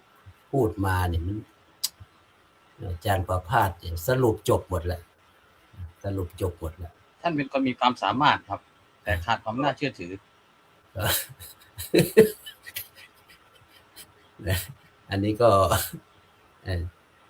ไปคุยกันหลัง อันนี้ขอใช้สิทธิ์ฟาดทิ้งครับ คือหน้าตาผมไม่น่าเชื่อถือจริงๆครับอาจารย์ เอาละขึ้นแล้วครับขึ้นแล้วครับ ผมเคยไปต่างประเทศ ผมเคยไปอังกฤษเคยไปอเมริกา มีองค์หนึ่งไม่เชื่อผมครับ อาจารย์มหาเขมานันท์เรียนทำ9 ประโยค เจ้าวาดวัดลาดประเขาที่กรุงเทพมหานครเฮ้ยหน้าตาอย่างนี้ดำอย่างนี้ เคยไปอังกฤษเคยไปอเมริกาเหรอไม่เชื่อผมครับ จนเห็นฝีมือการทำงานของผม ท่านถึงยอมรับครับ แล้วก็ที่ไปอบรมพระนะ จบไปยัง ที่วัดลาดประเขา จบไปยัง จบแล้วครับขึ้นนิดหนึ่ง บอกหน้าตาไม่น่าเชื่อถือ ครับก็ญาติโยมก็อย่าไปอะไรมากนะคือครูบาอาจารย์ท่านวงสนทนาเนี่ยนะเราเหมือนกับเรานั่งโต๊ะนะโต๊ะสี่เหลี่ยมหรือว่าโต๊ะกลมนะมาคุยกันนะเพื่อที่จะได้เห็นหน้าค่าตากันยิ้มแย้มแจ่มใสแม้ว่าจะอยู่ที่ไหนเราก็พบกันได้เนี่ยท่านอาจารย์สหัสก็มาแล้วที่ผมอยากจะพูดทีหลังเนี่ยเพราะว่าผมรู้ว่าอาจารย์สหัสถ้าผมพูดก่อนนี่ท่านก็อาจจะได้ไม่ได้พูดรอบ2แต่วันเนี้ยผมอยากจะสรุปง่ายๆ นะครับว่าเรื่องวัฒนธรรมของชาวพุทธไทยซึ่งหลวงพ่อพุทธทาสท่านสรุปไว้ดีมากก็คือเป็นผู้มีความขยันขันแข็งหลวงพ่อพุทธทาสท่านสอนไว้ต้องชาวพุทธไทยเนี่ยต้องขยันขันแข็งกล้ายอมตายถ้าถูกทำประการที่2ชาวพุทธจะต้องสุภาพอ่อนโยนเชื่อฟังผู้เฒ่าผู้แก่อันนี้เราก็เห็นภาพชัดเจนที่หลวงพ่อสหัสท่านพูดตั้งแต่เริ่มต้นว่าต้องมีความสุภาพต้องมีความอ่อนโยนรุ่นท่านนี่เป็นเบบี้บูมเวลาจะนั่งนี่ต้องนั่งคุกเข่าเวลาจะไปไหนต้องขออนุญาตผิดกับเด็กทุกวันนี้เวลาที่จะไหว้เนี่ยบางทีเนี่ยถือรองเท้าไปพอเห็นพระเนี่ยแทนที่จะวางรองเท้าก่อนยกรองเท้าไหว้ต่อหน้าต่อตาอันนี้ก็สมัยนี้เปลี่ยนไปเยอะแล้วก็ที่สำคัญก็คือมีความกตัญญูรับรู้คุณแม้สิ่งไม่มีชีวิตแม้อุปสรรคศัตรูอันนี้ก็เห็นภาพชัดเจนว่าเสื้อผ้าอาภรณ์ของใช้ต่างๆเราต้องมีความกตัญญูรู้คุณแล้วก็มีศีล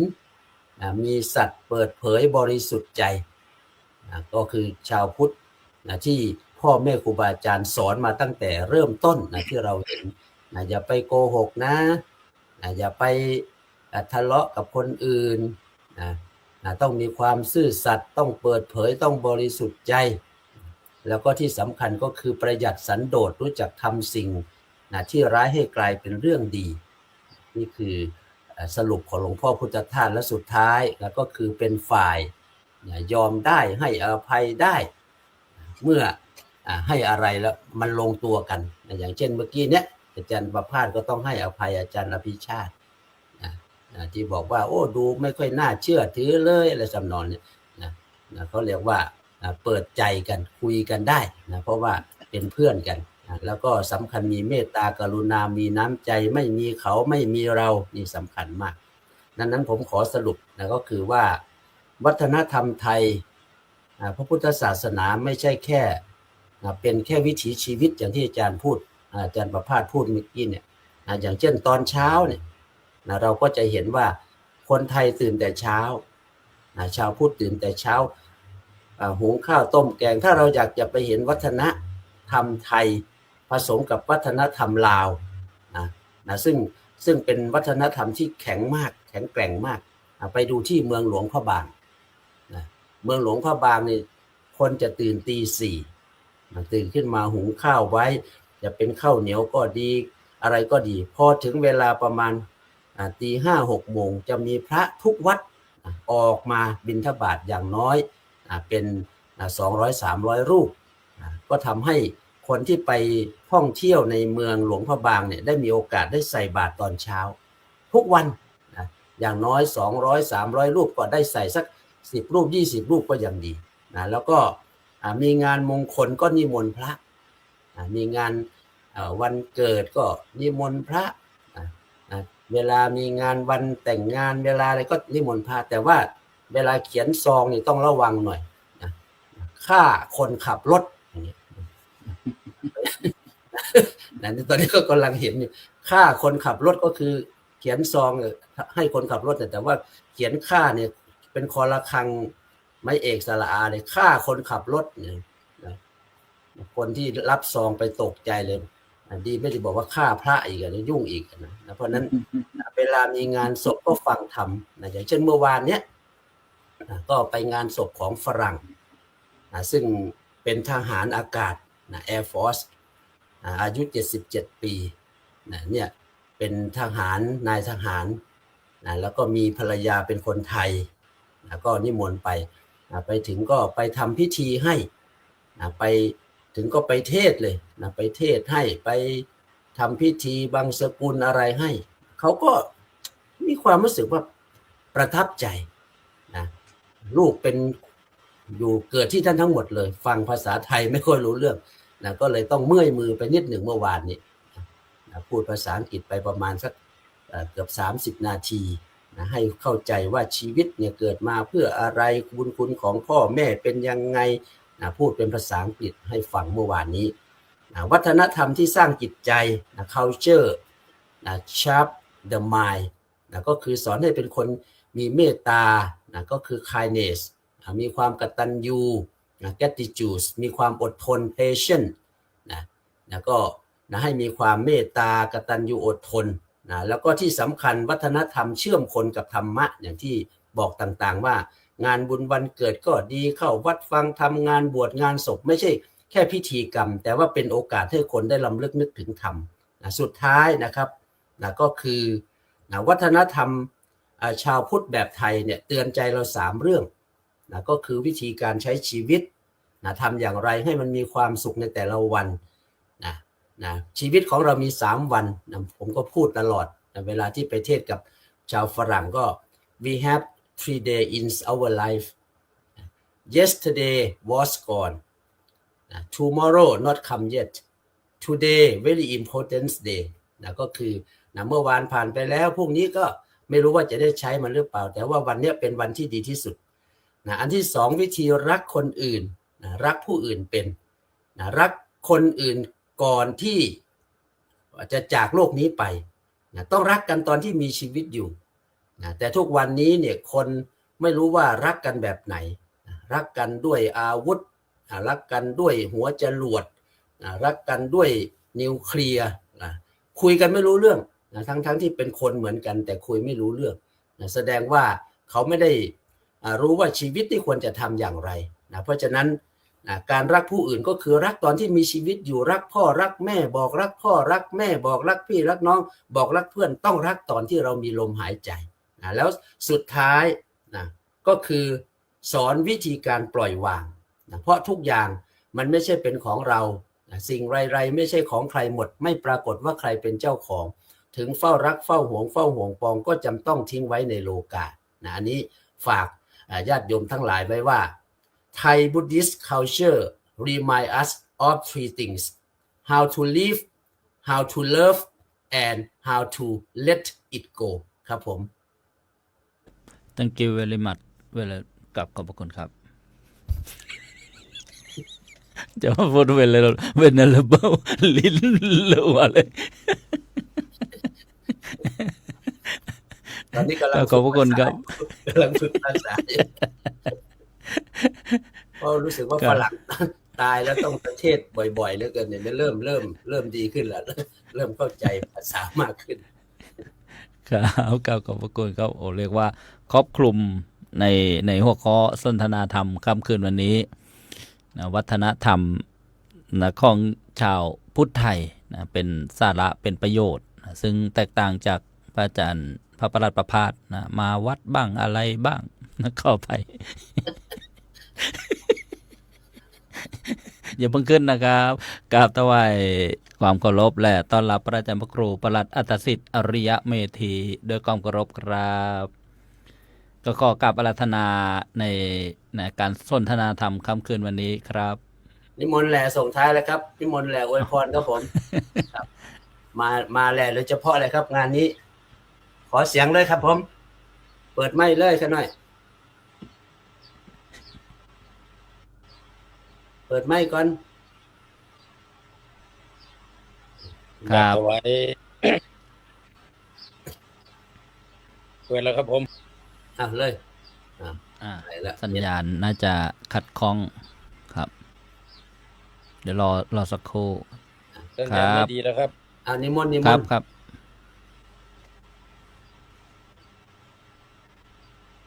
ถวายความเคารพครับผม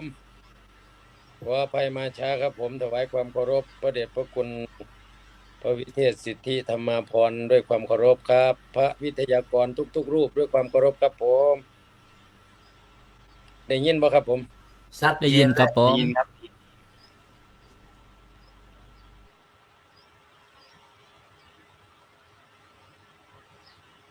มันก็บ่ได้ยินเนาะบัดนี่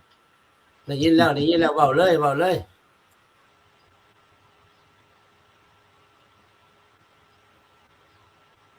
ท่านอาจจะบ่ได้ยินเสียงเจ้าของก็เลยเว้าบ่ถูกก็ไม่เป็นไรครับครูบาอาจารย์ แล้วก็สัญญาณอินเทอร์เน็ตด้วยนะญาติโยมเจริญพรอนุโมทนาค่ำคืนวันนี้เข้ามาสดับรับฟังอาจจะไม่ได้ทักทายนะทุกท่านเลยอายมคำมุลเลอร์จากเยอรมนียังอยู่นะขอโอกาสครูบาอาจารย์หลายท่านนะด้วยกันที่ได้เข้ามาช่วยกันกดถูกใจกดไลค์กดแชร์นี่โอ้ยมากมายเลยขออนุโมทนาเลยเดี๋ยวจะขึ้นไปเป็นระยะในรอบที่2ก็กราบอาราธนาหลวงพ่อเจ้าคุณฤทธิ์ครับปกิณกะสรุปรอบที่2ครับยังไม่จบนะครับหลวงพ่อเจ้าคุณครับ เปิดไมค์ครับเปิดไมค์ครับผมโอ้ครับเปิดแล้วครับครับก็ ผมมานั่งคิดอยู่คำหนึ่งที่คนในช่วงหนึ่งที่คนเขาประนามว่าพระสงฆ์เนี่ยมีประมาณ300,000ใช่ไหมที่ในประเทศไทยเนี่ยไม่ทำอะไรไม่มีประโยชน์อะไรผมว่ามันน่าจะจับมาลงโทษนะคนที่พูดเช่นนั้นแสดงว่ามันไม่รู้จะโทษใครมันต้องโทษตัวเองว่ามันไม่ได้ศึกษาไม่ได้เรียนรู้อะไรเลยผมไปเห็นชีวิตของพระสงฆ์บางรูปในบ้านเรานะทำงานแล้วก็ไม่ได้มีอะไรเป็นส่วนตัวเลยหลวงพ่อปัญญานันทะในย่ามท่านไม่มีแม้แต่บาทเดียวนะแต่ว่าท่านสร้างโรงพยาบาลหน้าวัดชลประทานนี่ไม่รู้กี่ร้อยล้านสร้างทั่วประเทศท่านสร้างมาทั่วประเทศไม่รู้เท่าไหร่นี่ยังมาสร้างวัดในประเทศต่างประเทศอีกต่างหากเลยสร้างวัดอมรวดีบ้างสร้างวัดในอเมริกาบ้างใช่ไหมแต่ว่าคนกลับไม่เห็นคุณค่าเขาบอกว่าไม่เห็นคุณค่า แต่นี่ผมมานอนนั่งนึกกันนะมีอยู่ครั้งหนึ่งผมเข้าไปในคุกไม่ใช่ติดคุกนะครับ คือเข้าไปบรรยายในคุกกันนะเข้าบรรยายในคุกกับผมไปถามประมาณที่เขาต้องเอามาเพื่อช่วยเหลือคนเหล่านี้นะที่อยู่ในคุกกันนะปีหนึ่งไม่รู้เท่าไหร่ แล้วก็ในขณะเดียวกันเนี่ยคนที่อยู่ในนั้นนะเขาก็ไม่ได้สร้างอะไรมากมายใช่ไหมเราไม่ได้ตำหนิแล้วมันต้องขึ้นอยู่กับว่าการที่เขามองว่าคนจะมาเทียบอะไรกับคณะสงฆ์ใช่ไหมมันจะเทียบอะไรกับคณะสงฆ์ที่ทำงานกันด้วยความมุ่งมั่นทำงานกันด้วยเสียสละมันอาจจะมีบ้างที่มันออกนอกลู่นอกทางนี่เป็นเรื่องปกติไม่ใช่เพิ่งมีเฉพาะในยุคนี้มันมีตั้งแต่ยุคครั้งพุทธกาลมาแล้วเพราะฉะนั้นเราควรจะรักษาวัฒนธรรมประเพณีที่เราสร้างกันมาเนี่ยไว้ต่อไปมันไม่ใช่มาทำลายถ้าเรามาต้องล้มสลายกันในยุคนี้นะคนทุกคนที่อยู่ในยุคนี้ที่รับผิดชอบในยุคนี้จะต้องถูกตำหนิในอนาคตครับผมเพราะว่าเราไม่ได้เห็นความสำคัญของวัฒนธรรมที่เราสร้างมาอย่างดีงามแล้วนะเพราะฉะนั้นก็ขอกว่าเขาให้อีกนะครับเพราะมันอาจจะขึ้นอีกรอบ2เลยเนี่ยก็ขอกว่าอีกครับผม กราบขอบพระคุณหลวงพ่อเจ้าคุณฤทธิ์ครับ นี่คือลงมาครึ่งหนึ่งแล้วนะครับหลวงพ่อเจ้าคุณนี่ลงมาครึ่งหนึ่งแล้วญาติโยมผู้ฟังก้าวรัตนาหลวงพ่อสหัสครับผมครับรอบที่2ครับหลวงพ่อครับ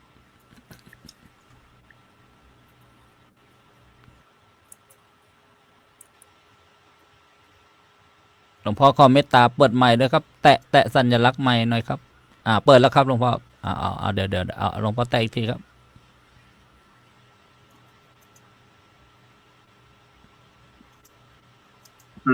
ครับใช้ได้ครับหลวงพ่อครับอยู่ใกล้อิหร่านหรือเปล่าเนี่ยรู้ดูพาขึ้นบ่อยเลยขึ้นประธานเราเลยก็สำหรับผมเหลืออยู่ประเด็นเดียวนะครับสำหรับช่วงนี้เนี่ยก็คือเรื่องของสิ่งหนึ่งที่เมื่อกี้ไม่ได้พูดไปก็คือเรื่องของความกตัญญูกตเวทีลูกหลานเลี้ยงพ่อเลี้ยงแม่เลี้ยงปู่ย่าตายายดูแลบรรพบุรุษอันนี้คือสิ่งที่เป็นลักษณะเด่นอย่างหนึ่งสำหรับชาวพุทธไทยเราชาวพุทธเราซึ่งจริงๆแล้วมันมีเยอะนะแต่ว่าก็ทุกท่านก็พูดกันมามากแล้วนะโยมก็จะจำไม่ไหวแล้วสรุปแล้วมันก็อยู่ในพวกเนี้ยความกตัญญูกตเวทีนี่มันชาติอื่นเขาไม่ได้เน้นเหมือนกับชาวพุทธเหมือนกับชาวพุทธเรานะศาสนิกอื่นเพราะว่ามันมีความแตกต่างกันแล้วแต่พื้นฐานนะแต่อย่างหนึ่งที่เราเห็นชัดก็คือชาวพุทธนี่ชาวพุทธไทยโดยเฉพาะชาวพุทธไทยชาวพุทธทางตะวันออกเรานี่ทางเอเชียนี่ไม่ว่าจะเป็นพม่าลาวกับพ่อกับแม่ปู่ย่าตายายหรือเป็นบุคคลสำคัญที่ว่าท่านเลี้ยงมาแล้วก็ต้องเลี้ยงตอบช่วยทำกิจการงานของท่านเชื่อฟังคำสอนแม้กระทั่งสุดท้ายแล้วนี่ท่านล่วงลับไปก็ทำบุญอุทิศให้นี่ซึ่งสำหรับวัฒนธรรมอื่นเนี่ยผมไม่แน่ใจว่าจะเหมือนไม่เหมือนจะมีไม่มีนะแต่ว่าสำหรับวัฒนธรรมชาวพุทธเรานี่มีแน่นอนและโดยเฉพาะชาวพุทธไทยและปัจจุบันนี้วัฒนธรรมตรงเนี้ยมันเหมือนจะเกินเลยไปแล้วด้วยซ้ำไปในเรื่องของการทำงานศพอย่างเนี้ยซึ่งมันพูดง่ายๆว่าเหมือนไม่อยากจะตายเลยบางที เพราะว่าตายแล้วเนี่ยมันโอ้โหเดือดร้อนกันทั่วไปหมดเพราะไอ้ความแทนที่เราจะหยุดอยู่แค่ความกตัญญูกตเวทีนี่กลับกลายเป็นนึกถึงว่า นึกหน้านึกตานึกถึงหน้าตานึกถึงคนอื่นเขาทำแบบนั้นคนนี้เขาทำแบบนี้ซึ่งมันเกินเลยไป ถ้าอยู่แค่ว่าระลึกถึงพ่อแม่ปู่ย่าตายาย ท่านล่วงลับไปแล้วทำบุญอุทิศให้เนี่ย มันก็จะไม่เกิดความทุกข์ความเดือดร้อนนะแต่ปัจจุบันเนี่ยแทบจะไม่อยากจะแสดงออกถึงความกตัญญูกตเวทีเลยเมื่อใครตายลงมานะเพราะมันอะไรก็ไม่รู้นะซึ่งมัน ผมพูดจนเดี๋ยวนี้เขาไม่นิมนต์ไปเทศน์แล้วนะหมดเวลาแล้วนะ วันนี้ไม่นิมนต์ไปเทศน์เลยเพราะว่าผมพยายามพูดให้มันอยู่ในกรอบไม่ให้เกินนั่น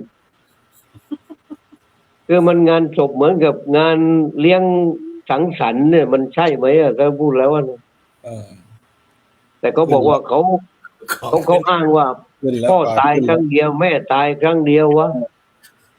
แล้วจัดเราชิบหายวายป่วงหมดเลยอ่ะซึ่งมันเกินอ่ะทีนี้มันทำให้พระพุทธเจ้าเสียหายนะเป็นแบบนี้นะนะผมจบแล้วนะเพราะเขาตีระฆัง2 ครั้ง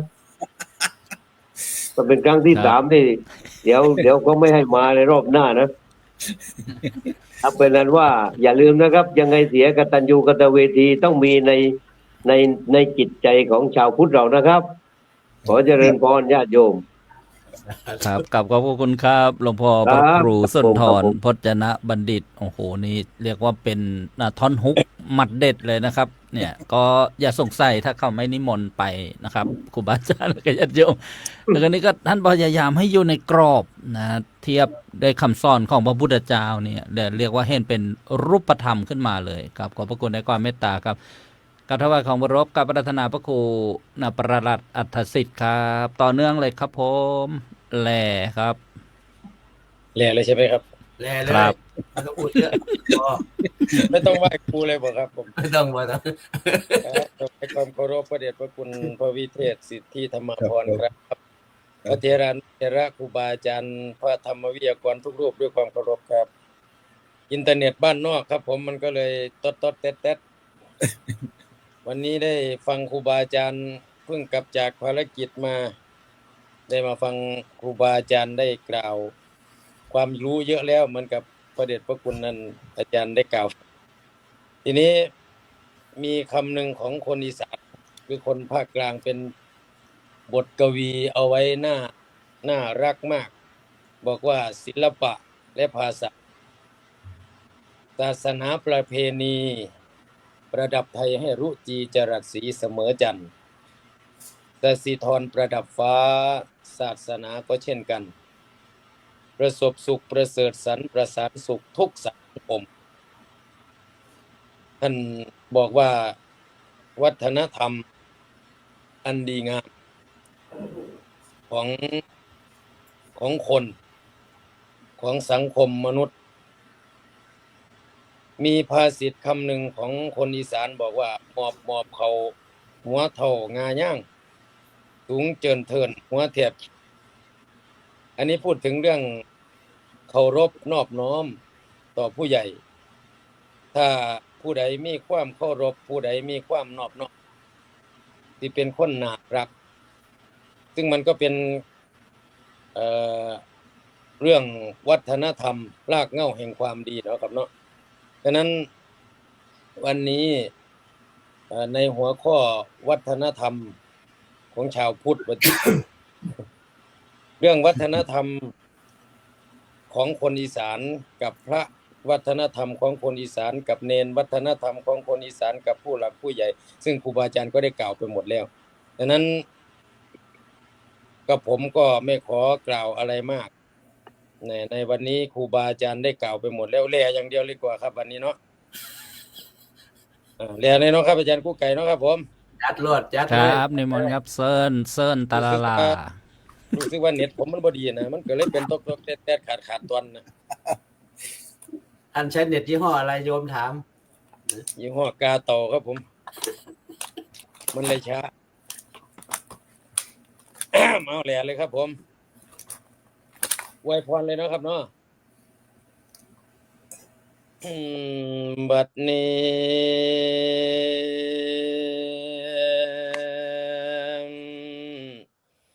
อันจักอวยพรให้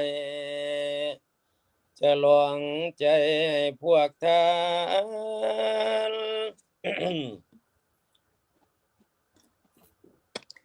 คณะญาติโยมผู้ที่มาฟังรายการ และพระเถระครูบาอาจารย์ทุกท่านมาฟังธรสิกล่าวพรอย่าได้ทุกข์ยากย้อนก็เด้อท่านศรัทธาท่านมาฟังรายการได้ส่งคุณสนองอยู่ให้บุญสุขโยมจอพวงศรัทธาให้สุขยิ่งทั้งผู้ชายผู้หญิงตลอดเด็กใหญ่น้อยมาฟังธรให้บุญคำดอกทรงน้ำ มอนมอน ขอให้บุญเลิศล้ำกระนำทรงศรัทธาโยมสมกับคำพรฉันได้ว่ามาเมิดเกียงได้ฟังเสียงข่าวนี้ให้สุขขีเจ้าเด้อทานผู้ที่ฟังรายการมือนี้นั้นให้ดีช่วยทรงสรรทุกท่านที่มารวมฟังธรรมขอให้พากันสุขสุขคนจนเตียนผู้มากินท่านสั่งกับปังบุญให้หนุนทรงอานิสงส์ทรงให้กะโยมได้เจ้าดังหมายย่ามเมื่อโยกยังใหญ่กับไปแห่งหนใดขอให้โยมเปลี่ยนไปดังพ้นทะเลงตานมาฟังรายการข้าวนี้สวัสดีทุกทีอย่าได้มีเหตุลายไปป่วงดอกคุณหมวงให้มีเสียงประกาศกว้างกับไปทั่วทรณีครูบาอาจารย์พระวิทยากรทุกท่านให้มีเสียงประกาศกว้างกับไปทั่วทรณีมีหมู่คนชมเชยกะว่าดีทั้งขายโยมทั้งหลายมาตามสั่งศีลท่านดอกทุกทางสละเวลาการมาฟังรายการมื้อนี้บุญได้ดอกทรงผลไปหน้าพุ่นให้ถึงที่เกษมสารด้วยผลทางกวางบุญให้ส่งคุณกะยมจอพากันท่านเสบียงเขาท่านเพียพันเจ้าป่าพรท่านนั้นใดก็อย่าอ่อนให้พ้นไทยดอกทรงน้ำขอให้บุญเลิกลำกะน้ำทรงสัตตาโยมสมที่พากันมาเตียงอุ่นในข้าวนี้ให้บุญมีน้ำอยู่สู้สนองสักจวงให้โยมถึงแห่งห่วงวิมานกว้างเจ้าดังหมายอีกอันหนึ่งเด้อโยมเด้อขอให้ปราศจากสิ่งชั่วร้ายกับฝูงหมู่พญามารโยมมาทานแนวใดให้แม่นบุญนอกคุณค่าโยมฟังธรรมฟังแล้วก็เสียธรรมให้บุญลำโยมฟังเทศฟังธรรมให้บุญน้ำทรงจอนำเข้าสู่วิมานด้วยผลทานเงินแก้วแนวใดกูสุยางท่านสตังบาทเบียเมียนายหุ่งเฮืองท่านเสบียงท่านขอท่านปัจจัยดอกทุกตาขอให้โยมศรัทธาจงเจริญทั่วหน้าปัญญาลำไม่เลื่อนไหลทุกสิ่งใดเสวยแต่ความสุขทุกอย่ามีมาผ่านตลอดกันพวงเท่าจนว่าเสียว่าเจ้าของคุณโยมนั้นลดชัว พร้อมกับทั้งครอบครัวฟูงกะโยมพี่น้องให้ยืนมันเจ้าหมื่นปียามเมื่อจากโลกนี้ให้ถึงที่วิมานแม่นให้ถึงแดนวิมานทองควงกตาอยู่ถึงฟ้าการโยมมาข้าวนี้ให้บุญมีดอกทุกฝ่ายทั้งคุณหญิงคุณชายตลอดเด็กใหญ่น้อยบุญคำเจ้าทรงนำนั่นดอกเด้อศรัทธาอยู่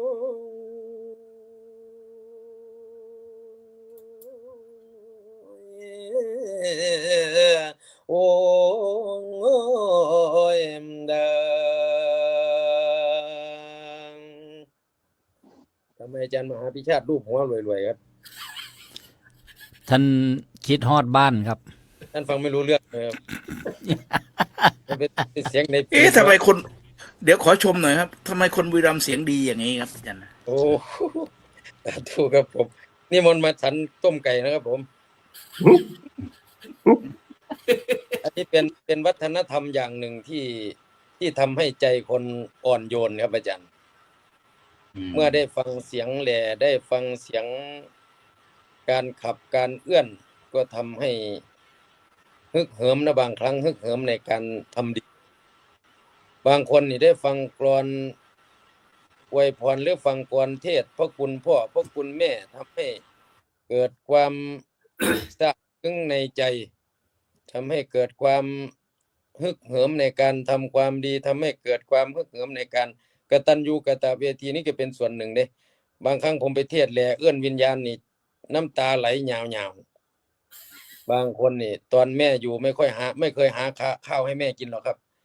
แต่พอเทศน์แลเรียกวิญญาณเท่านั้นแหละน้ำตาไหลพรั่งพรูออกมาอีแม่บ่ตายแล้วบ่เป็นตาตายแล้วแด้วนะนี่ก็เป็นวัฒนธรรมอย่างหนึ่งที่ทำให้ใจคนฮึกเหิมที่จะทำความดี ก็เลยถ่ายทอดออกมาเป็นบทแหล่เป็นเสียงแหล่เป็นกวีเป็นพญาเป็นกรเทศน์เป็นอื่นๆครับผมสาธุครับผม ขอบพระคุณครับ พระอาจารย์พระประหลัดพระครูประหลัดอัตสิทธิ์อริยเมธีเรียกว่าไม่ต้องสรุปเลยพอท่านพระครูได้กล่าว เหตุผลอัตถสาระประโยชน์นะในการแสดงเทศแล่นะครับขอบพระคุณอนุโมทนาครับกับรัตนาพระอาจารย์พระมหาอภิชาติครับนะเป็นยังไงครับเกาหัวหยาบคิดฮอดบ้านบ่ครับกับรัตนาครับ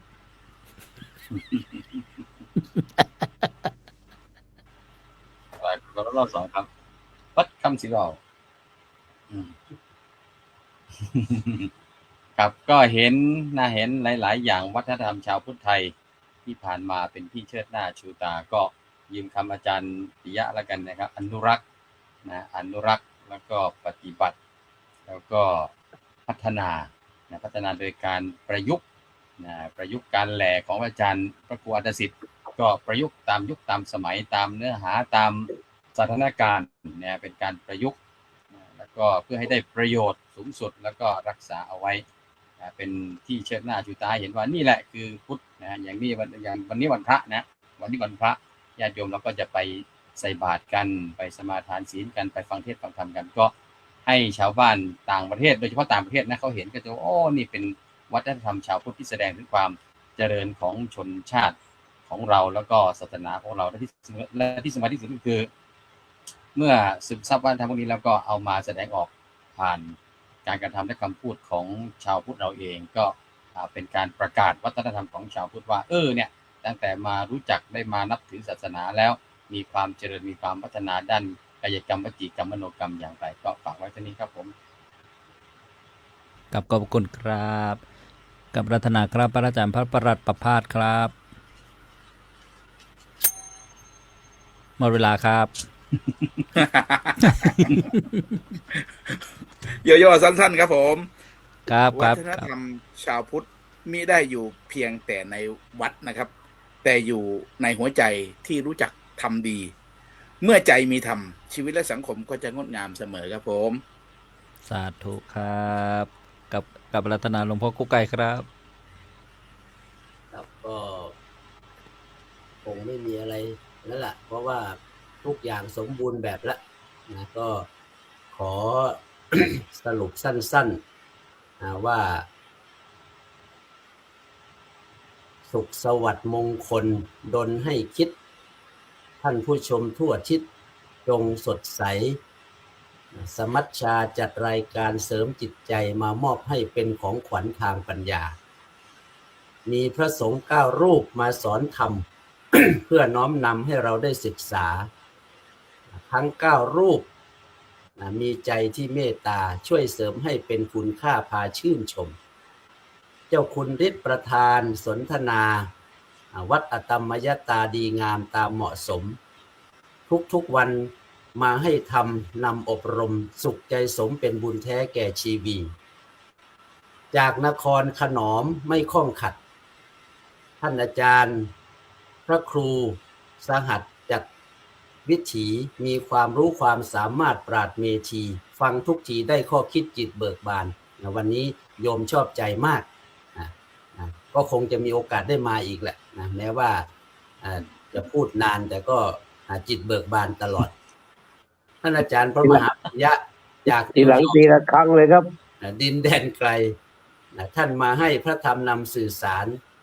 หน้าตาท่านยิ้มแย้มแจ่มสำราญมุ่งทำงานด้วยใจที่มั่นคงท่านไปเตรียมตัวฉันเพลเพราะนิวยอร์กตอนนี้ก็ 11 นาฬิกาจากวัดไทยแคลิฟอร์เนียพุทธจักรตั้งใจนักสอนธรรมตามประสงค์พระมหาอภิชาติมั่นยืนยง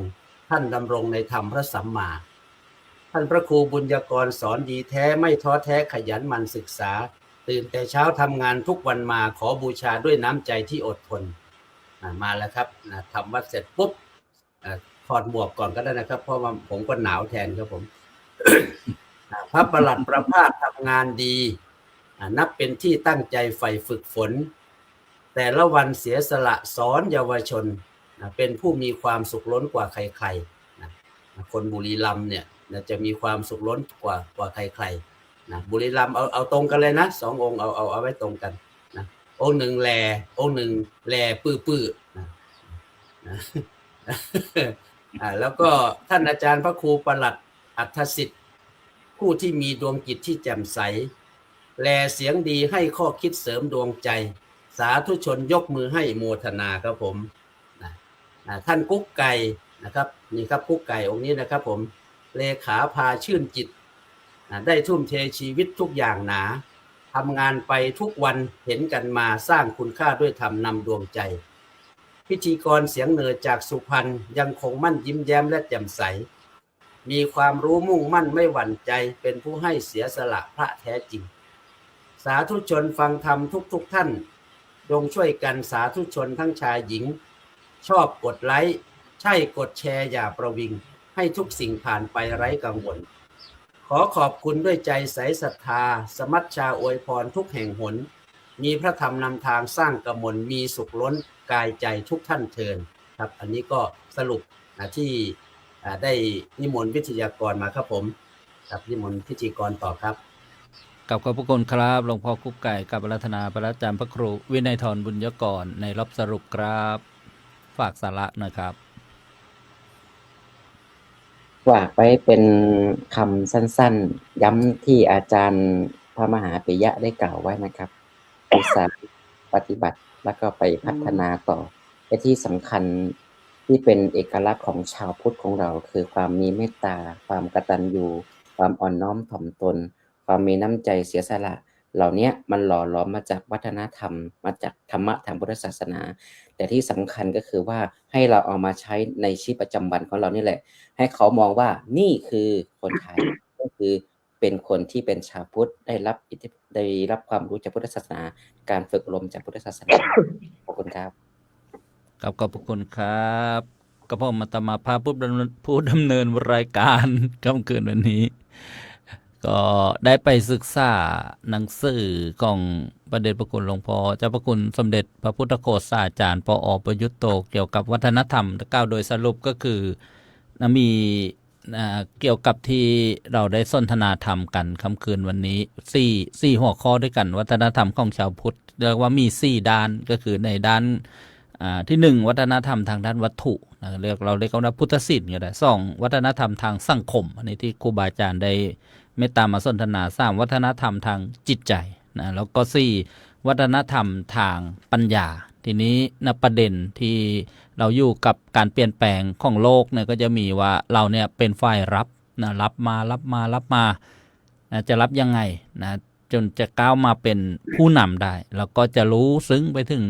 ฐานรากเราก็จะทำการรังสรรค์สร้างสรรค์ยังไงนะแล้วก็จะส่งต่อกันไปอย่างนี้โดยสรุปในเนื้อหาสาระในที่ได้ศึกษามาต้องขอบพระคุณครูบาอาจารย์ทุกรูปถ้าผิดพลาดพลั้งไปขอขมาอภัยด้วยนะครับอนุโมทนาบุญญาติโยมทุกท่านก็เมตตาหลวงพ่อเจ้าคุณพระวิเทศสิทธิธรรมพรได้กล่าวอำนวยใจให้พรอนุโมทนาบุญและจบรายการค่ำคืนวันนี้ด้วยความเคารพครับ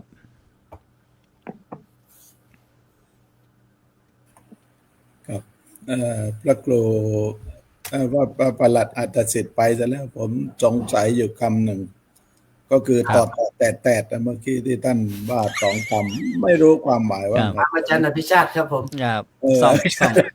สองตอดเป็นยังไงครับตอดสองตอดบุรีรัมย์ก็ได้ครับผมถามคนบุรีรัมย์ก็ได้ถามคนบุรีรัมย์ครับนะครับนี่เป็นยังไงครับไม่ให้อาจารย์อภิชาติดีกว่าผมเขมรครับลาวผมก็ไม่ค่อยคล่องครับโอ้เลยโอเคครับไม่เป็นไรครับค่อยๆไปหาความจริงกันทีหลังครับก็อย่างไรก็วันนี้ก็ถือว่าเป็น EP หนึ่งที่สมบูรณ์แบบนะแล้วก็ขอขอบพระคุณและวิทยากรทุกรูปนะครับผมที่เข้ามาเสียเวลาวันนี้เราเข้ามาใช้เวลา2 ชั่วโมงครับแต่2 ชั่วโมงก็ยังไม่เบื่อนั่งฟังกันคุยกันอย่างดีแล้วก็ญาติโยมที่ฟังอยู่ต่างบ้านก็ไม่ใช่ธรรมดาครับอย่างหลายๆท่านก็ยังเข้ามาตั้งแต่เริ่มต้นแล้วก็คอยจนถึงปัจจุบันนี้เพราะนั้นเราจะช่วยกันรักษาพัฒนาวัฒนธรรมของเราที่ดีงามวันนี้และต่อไปครับก็ขอปิดการสนทนาในวันนี้ครับผมขอบพระคุณครับมีเพลงธรรมะมีทำนองสรุปรายการสมัชชาส่งไทยในสหรัฐอเมริกาค่ำคืนวันนี้โดยหลวงพ่อพระครูรัตนปัญญาวิเทศประพันธ์ไว้ทางทีมงานจะได้เปิดปิดรายการถ้าเกิดเสียงขัดข้องอย่างไรก็ต้องขออภัยครูบาอาจารย์แล้วก็ญาติโยม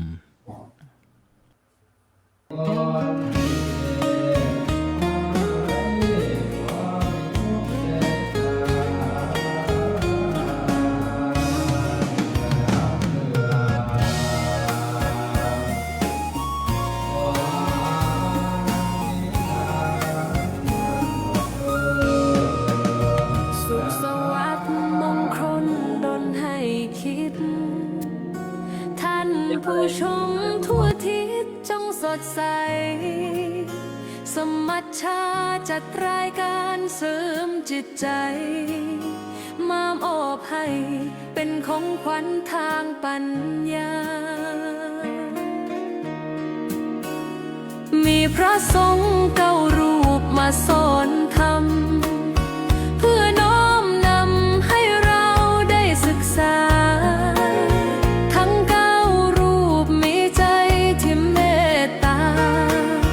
ช่วยเสริมให้เป็นคุณค่าพาชื่นชมเจ้าคุณฤทธิ์ประธานสนทนาวัตตรรมยตาดีงามแต่เหมาะสมทุกวันมาให้ทำนำอบรมสุขใจสมเป็นบุญแท้แก่ชีวิตจากนางครอนขนอมไม่คงขัดท่านพระครูสหัสจัดวิธีมีความรู้ความสามารถปราดเมธีฟังทุกทีได้ข้อคิดจิตเบิกบานพระมหาปิยะจากนิวยอร์กดินแดนไกลท่านมาให้พระธรรมนำสื่อสาร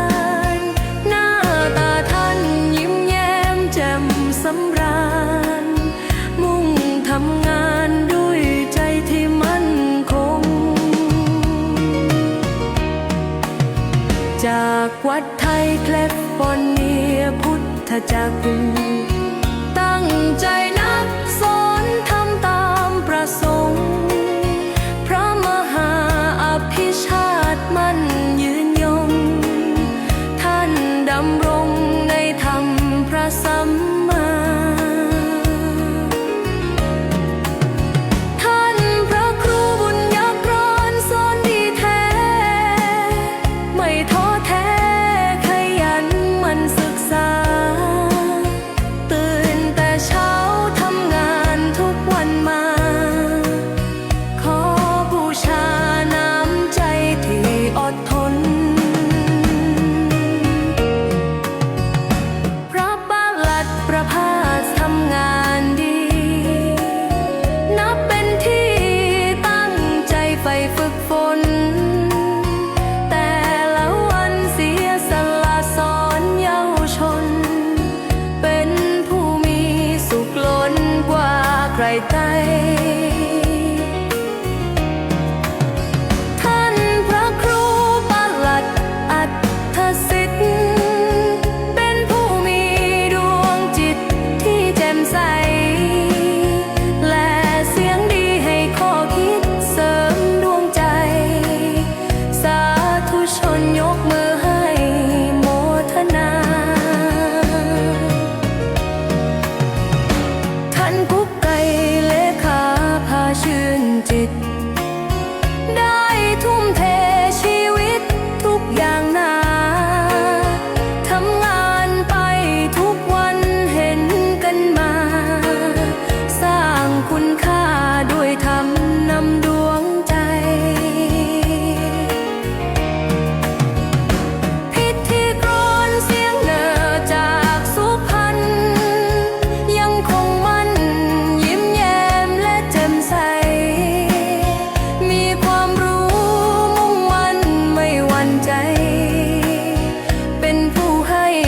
เสียสละพระแท้จริง